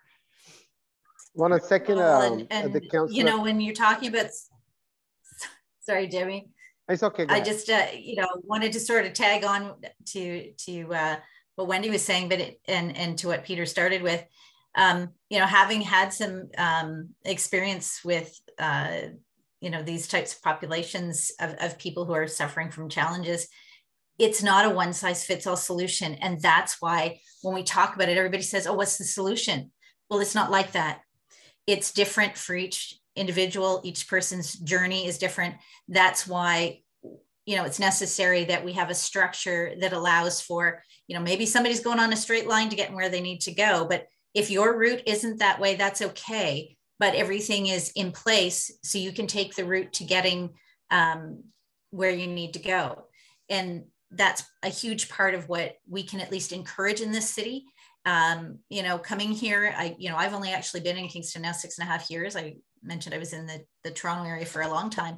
But one of the, and this is not to pick on Kingston, but one of the things we need to move to having it be greater is less silos. There's still a lot of silos out there. When we talk about mental health, you know, we've been recruiting for family physicians. There is an absolute lack of mental health care providers. You know, when somebody who comes from my background is asked to support somebody with a mental health issue until they can get into care, I'm not a mental health expert. I'm just a healthcare provider who happens to work in the disability management realm. And I got asked, can you please make sure this person doesn't slip through the cracks until we can get them into care? So we have to broaden what we're doing. look beyond just bringing in family docs to where are we bringing in those mental health professionals? Because if those service providers aren't here, then we don't have the ability to help the people who really need it. So just my 2 cents on it. Jimmy, I'm sorry I interrupted you there, man. What were you going to say? No, that's important what you said. I just want to second Councillor Stevens. It's the same thing. What I believe as a part of the community, as a member of the community, I have been involved myself for many years, doing personally playing a role, my responsibility. But I think we have a great organization in Kingston. There's a lot of great organization who is doing a great job to fight this crisis, or trying to overcome with this mental health issues and homelessness crisis. But all the stakeholders, whether it's the community stakeholders, the government stakeholders, we have to work together. If we see that we can come up with a common solution, it will make job more easy. But if everyone think is their way is the highway only, or what they think is the better, how they think to fight with this crisis or the challenge, that's only the way to do it. That's not right thing to do it, I think. And that's what we are getting behind. I think a lot of people thinking what they think the solution for this type of crisis, as only that solution will be implemented and that's going to work. Everybody else, whatever the inputs are or their work is meaningless. And every organization who's helping the people and fighting for it, they are businesses, whether they are profit or non-profit. They are businesses. So even though there's nothing wrong with it, but if they work together and find a one sustainable common solution and have the community on board with them, all those people, the taxpayers and the residents in those neighborhoods or the other neighborhoods, if they are on board to those solutions, the job will be much more easier. Together we have fight, and together we can achieve any goal. And this is the good thing about this council, that we all different mindset, and we all understand the issue and the problems and the crisis. Even we think differently, we probably will be voting differently, but the goal is the same, to overcome with this crisis, to fix this problem, or at least go easy with this problem.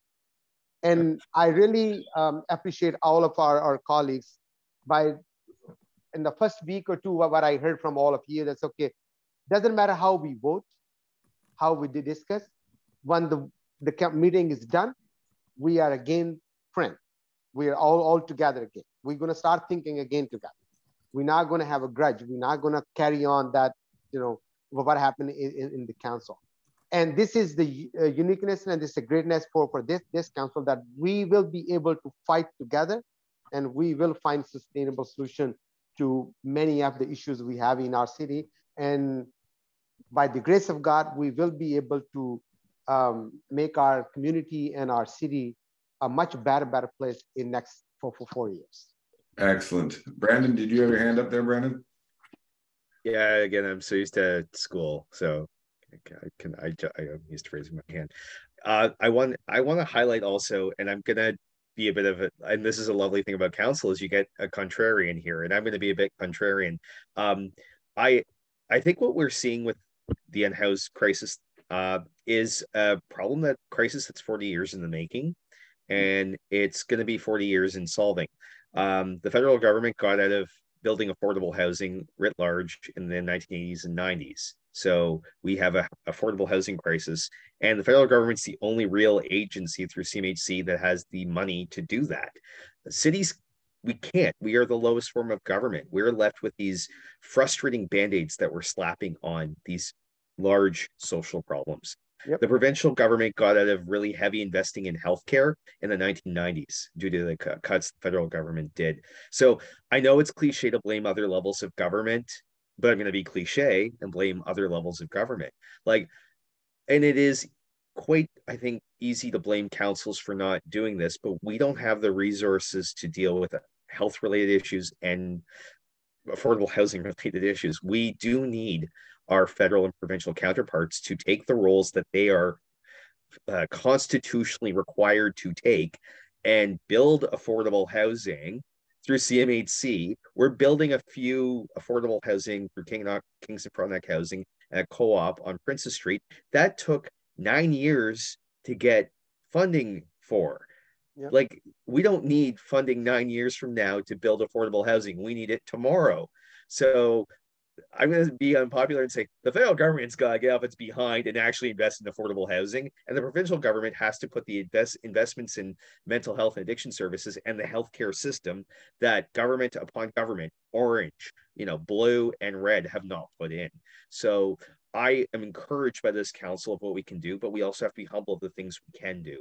And one of the things I've gotten really disheartened by is the feeling that we're just managing different band-aids. And I don't like that.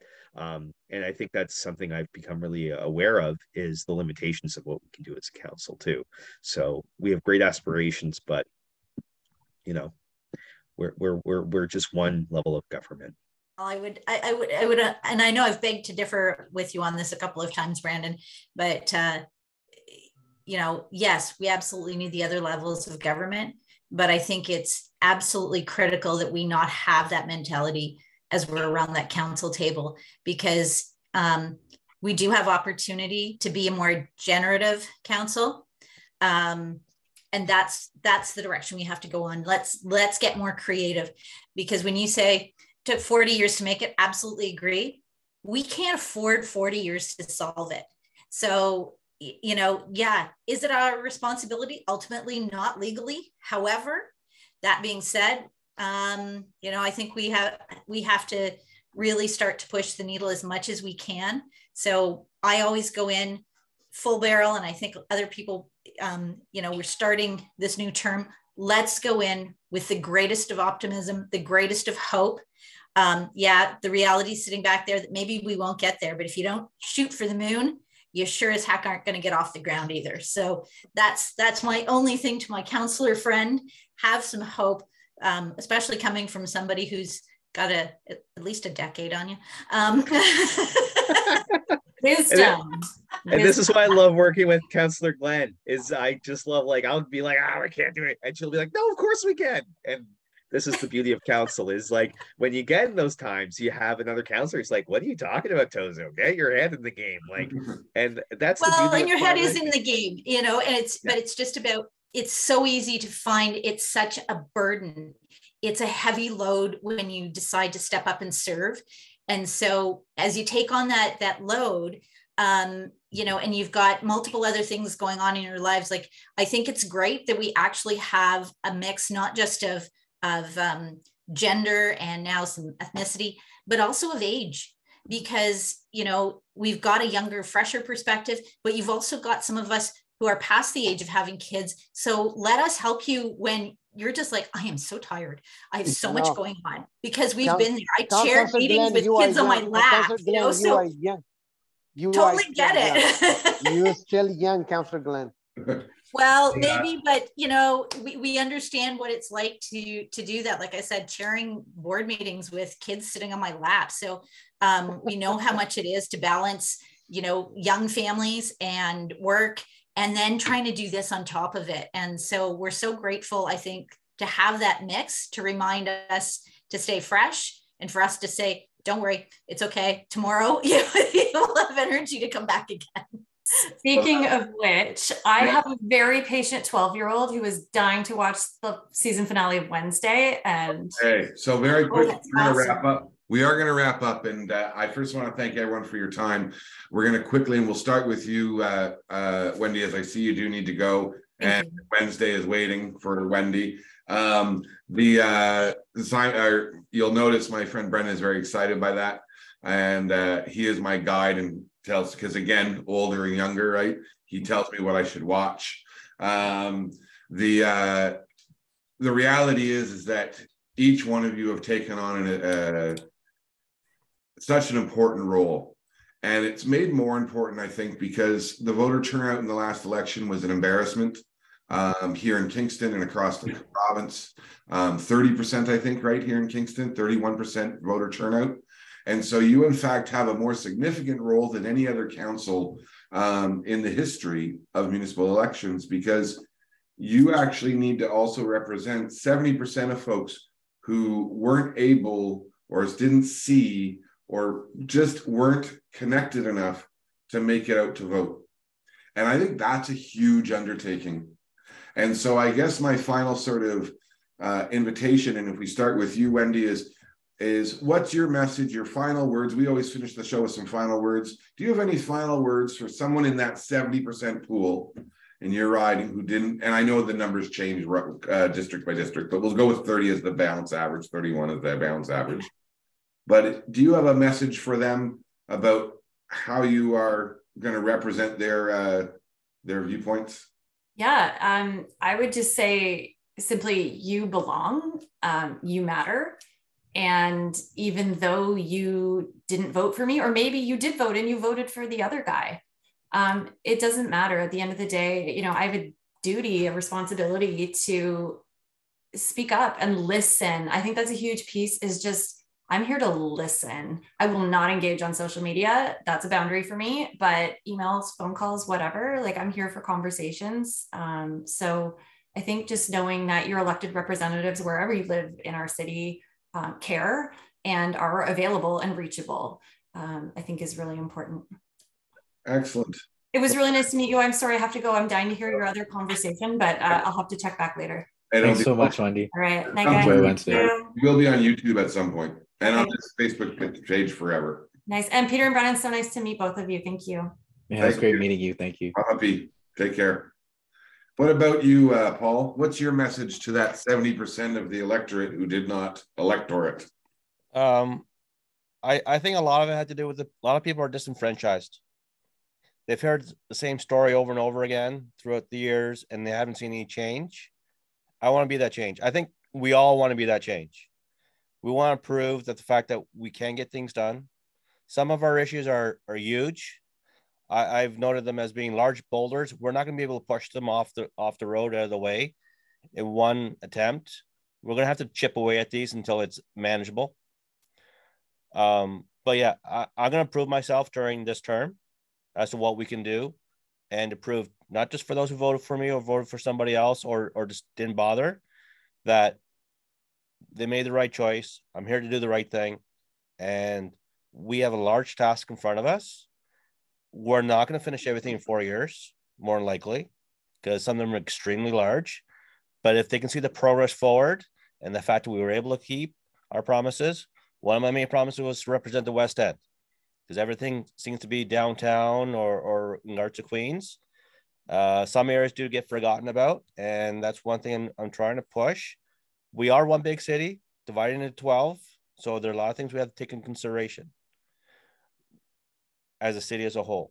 However, there are different pockets of the city that gets forgotten about. And I think I've already proved to some that they're not forgotten about, because I went to areas in which people hadn't visited yet, campaigned. So, in addressing those concerns and making sure that their voices are heard, it's hard to hear people when you're talking. And I mentioned that quite a few times. Sometimes you have to shut your mouth and open your ears and hear what they have to say. Maybe that's kind of blunt, but I think everyone here knows me. You're going to know what I'm going to say. I don't hold it back. I'm quite blunt, sarcastic. We all get along. But I mentioned at the door, I was asked a number of different things. I told them exactly where I was coming from, what I wanted to do. I didn't even try to attempt to say what they wanted to hear. Because the last thing I would want as a constituent is someone to tell me what I wanted to hear and not following through. I want to know who I'm voting for. And that means I want someone to be honest with them. I'm going to stand right up I mentioned I was on the union for 25 years. I've represented and I've advocated, and that's what I'm going to do right now. That's one of the main promises I made, to advocate and to represent the members of my district. And that's what I'm going to do. So. Excellent. Thank you so much. Thank you so much, Paul. And Brandon, over to you. What is your message to that 70% who didn't vote in this in the municipal election? I'll give you an even more shocking statistics. There are about 10,000 voters in Kings Court Rideau, and I got 800 votes so I have the consent of a full 8% or 7% of all voters in my district. So nothing gives you a mandate like 7% of people saying this guy is our awesome man on council, right? 7% of all voters. I think wow, what message can we do? I think what we can do is, at the end of the day, set a good example. I think what is really discouraging is the toxic partisanship that we're seeing in the United States and coming up in Canada at different levels of government. And that toxicity has really, I think, discouraged people and dissuaded people from politics that can actually solve problems and care. And if there's two things I hope to show my constituents of this city, is I want to work with everybody. I want to listen to everybody and collaborate with everybody, even if we don't agree, and that I care. And I think if you show people those things, that you're willing to listen and you're willing to do your best, even if you don't get everything done, and that you're putting your heart into it. And I think that can do a lot to encourage people that politics can be something where we can get things done, and we can re-energize some of the disillusionment many people have about politicians and about politics in general. So, in the words of the great philosopher Vanilla Ice, we need to stop, collaborate, and listen. 10 points for Vanilla Ice getting a reference. About Greg, what about yourself? What would you? And I bring it up because I actually think this is, in fact, one of the greatest crises that the city of Kingston is facing. Just for the record, that voter turnout was an incredible crisis, and it was a statement, and like was said, for all the reasons why, but that large population, and thank you for bravely, Brandon, sharing those numbers for your own district, because like it is head shaking, right? And it really does mean, I think that elected folks need to look at that large number who did not vote and how to engage them in the next 4 years. And we tweeted after that last election, until there's this municipal strategy, like an electoral engagement strategy, this is only, and it will actually only get worse, statistically speaking. So that's what frightens me. That's why I'm curious about what your message, Greg, and what would you say to that population that didn't make it out to vote? What's your message to them as your representative of them in your district? Okay, so I'm just going to start before I give that just a little numbers thing, because that's my background. So our turnout dropped by about 8% over the last election. The lowest municipal turnout that I could find anywhere in Ontario was Oshawa, which had 18% turnout. Yeah, I know. So but it has collectively dropped across the province. And I think that there's a combination of factors that have already been touched on. I think that COVID is another piece to that. I think that we had successive federal, provincial, and municipal elections, which was exhausting for people as well. But yeah, we need to both as the city, as an organization, and as councillors, find ways to re-engage people who have been disenfranchised with politics. And I come from a family who's very lower income, who have been, their general attitude has been, why should we get engaged in politics? Because we're continually ignored. They're all crooked, they all suck. And that's just the way it's always been for us. So why should we care? And I can't, honestly, I mean, other than my own personal experience and the people that I met, I can't say that I disagree with them. Because if you look at the way policies have been crafted, people like my family have continually received the short end of the stick. In Indigenous communities, visible minorities in general, women. And so the resiliency of some of those demographics in voting is remarkable, but this stuff takes its toll over time, and we are seeing that now. So I agree with Councillor Tozza that yes, please be shocked, Brandon. I agree with Councillor Tozza that we do need to set a good example. We need to have priorities that help those that are most in need in our community. And that's what we need to do. And we need to be smart, we need to be strategic, and we need to make a positive impact. And we're making a positive impact in our conversations and relationships with one another, but we need to make sure that people see that. And the city has done a lot of work around its accessibility for elections, including its online voting, but there's definitely more that can be done there, which was something that we were talking about a couple of council meetings ago. So that's something else that I think can help increase voter turnout. So yeah, I would say to the 70%, I understand, I think, and I'm here to listen, and we want to set a good example and show you that politics can be positive. So thank you. Thank you. Excellent, excellent. And what about Connie, yourself? What would you say? Well, you know, I think that one of the things that became really obvious to me in campaigning were the number of people who didn't get a touch point. So like I said earlier, you know, I got told, don't bother with the students. They don't vote.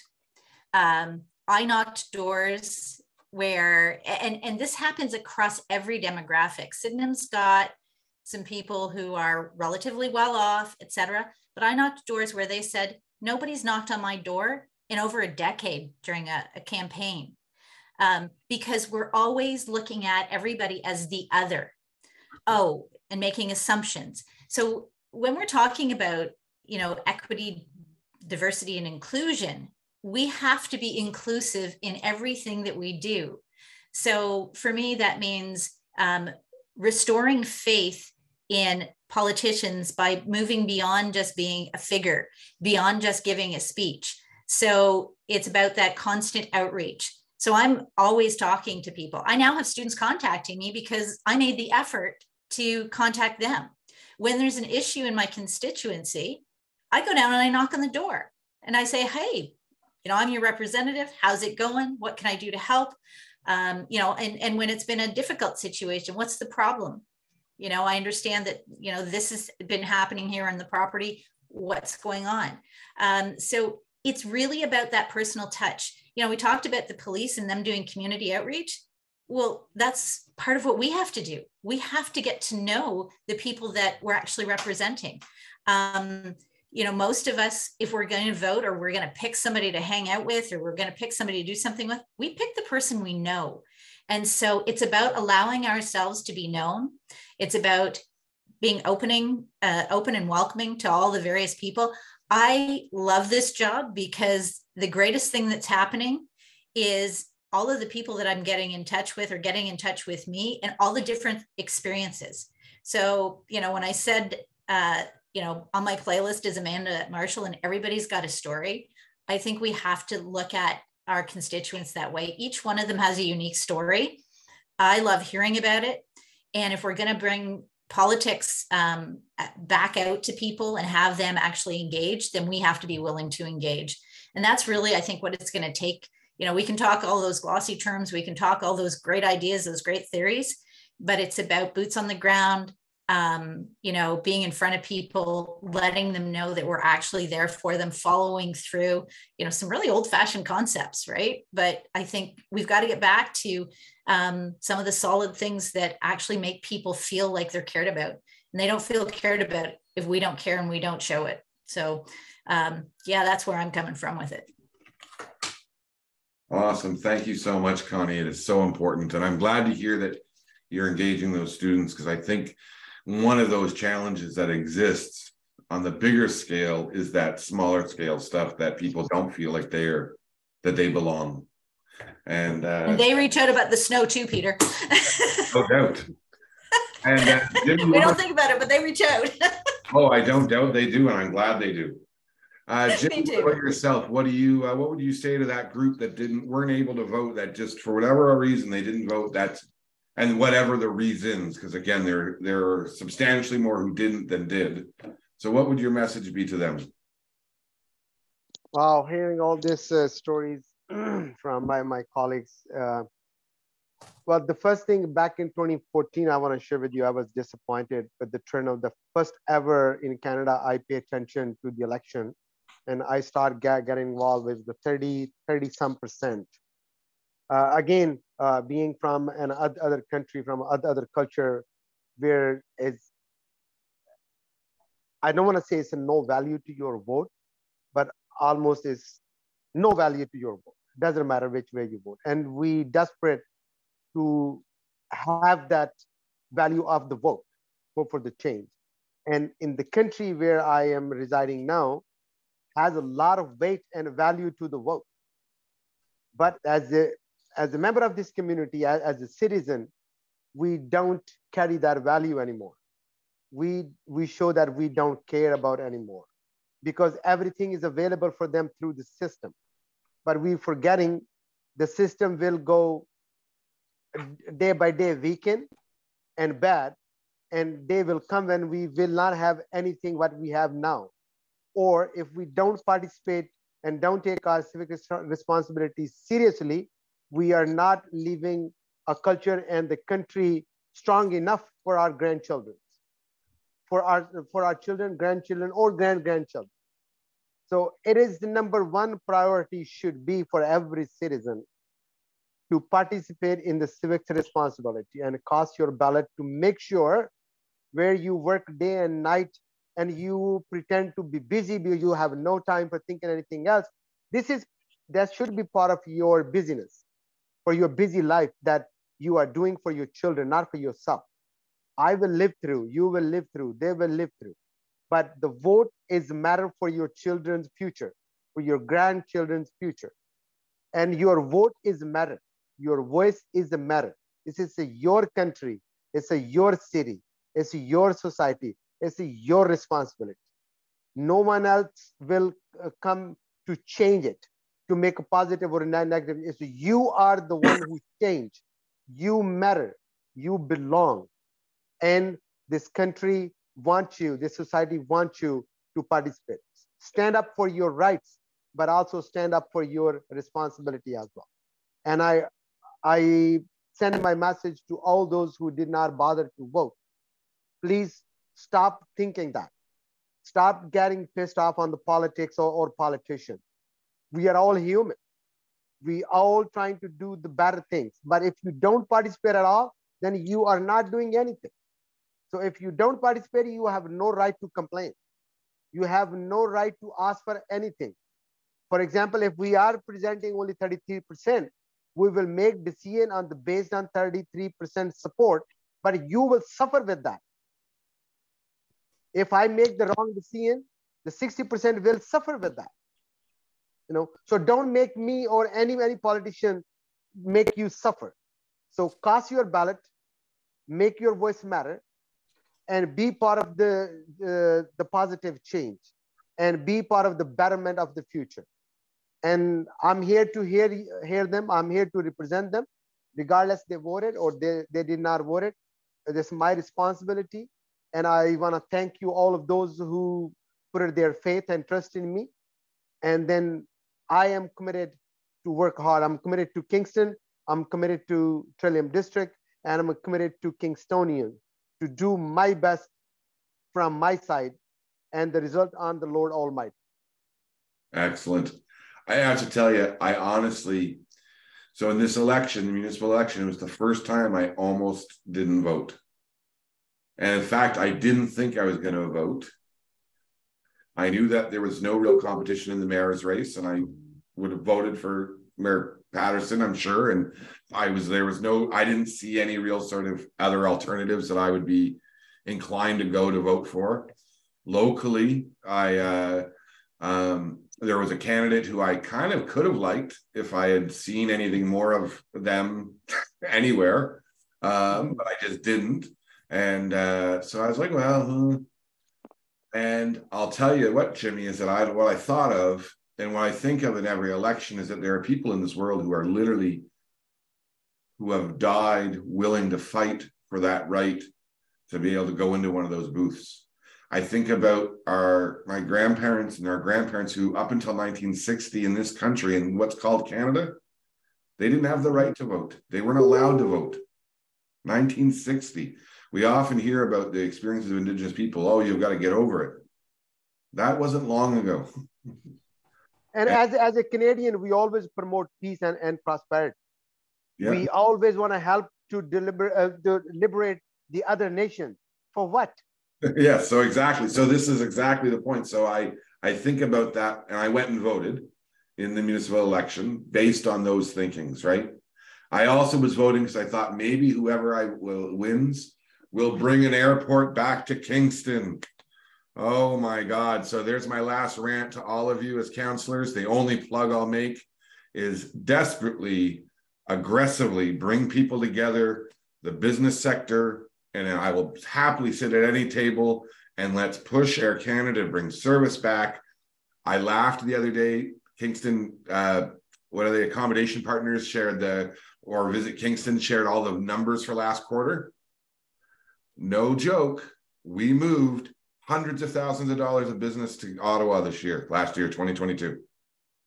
That did not take place in the city because there's no airport and we could not facilitate it in a good, meaningful way. And also, Peter, I want to share with you and with your audience and with my colleagues, I think it's only one reason should be good enough for vote, that your vote will continue to make Canada strong and free.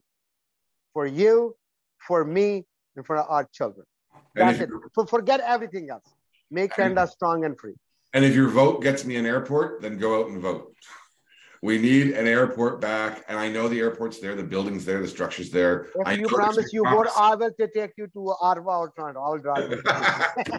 Well, and that's the thing, right? So it now costs our business $5,000 for a 2-day trip that we do every month. That is insanity. It has to end. I know the city's worked with the Montreal airline and the Fly YJK, and just do something, please, all of you. It is embarrassing to say when I say to people, no, we're not doing it in Kingston anymore. It was, they had 3,400 room nights, and at the end of the day, I was like, oh, look, we turfed 600 of them. But with that, we are going to let everyone go. So thank you, everyone. That was a really long show. Our shows are never this long. And but you all had so much wonderful stuff to share. I'm so grateful that each one of you originally got signatures and went downtown and filled out the forms to run. And I'm glad you ran campaigns that brought you to that horseshoe, to that table. It matters that you're there. And we're really grateful that you would come and hang out with us, especially for over 2 hours. That's amazing. We don't 2.5 hours. 2.5 hours now. Well, really, we started at 2:17. 2:14. We count when we come on. 2:14. But we're grateful. All right. Good night, everyone. Good night. Thank you for having us. Thank you, Brennan. Good night, everyone. Thank you so much. Bye. Good night. Thanks so much, everyone. Take care. Good night. We'll discuss well. Bye, Pete.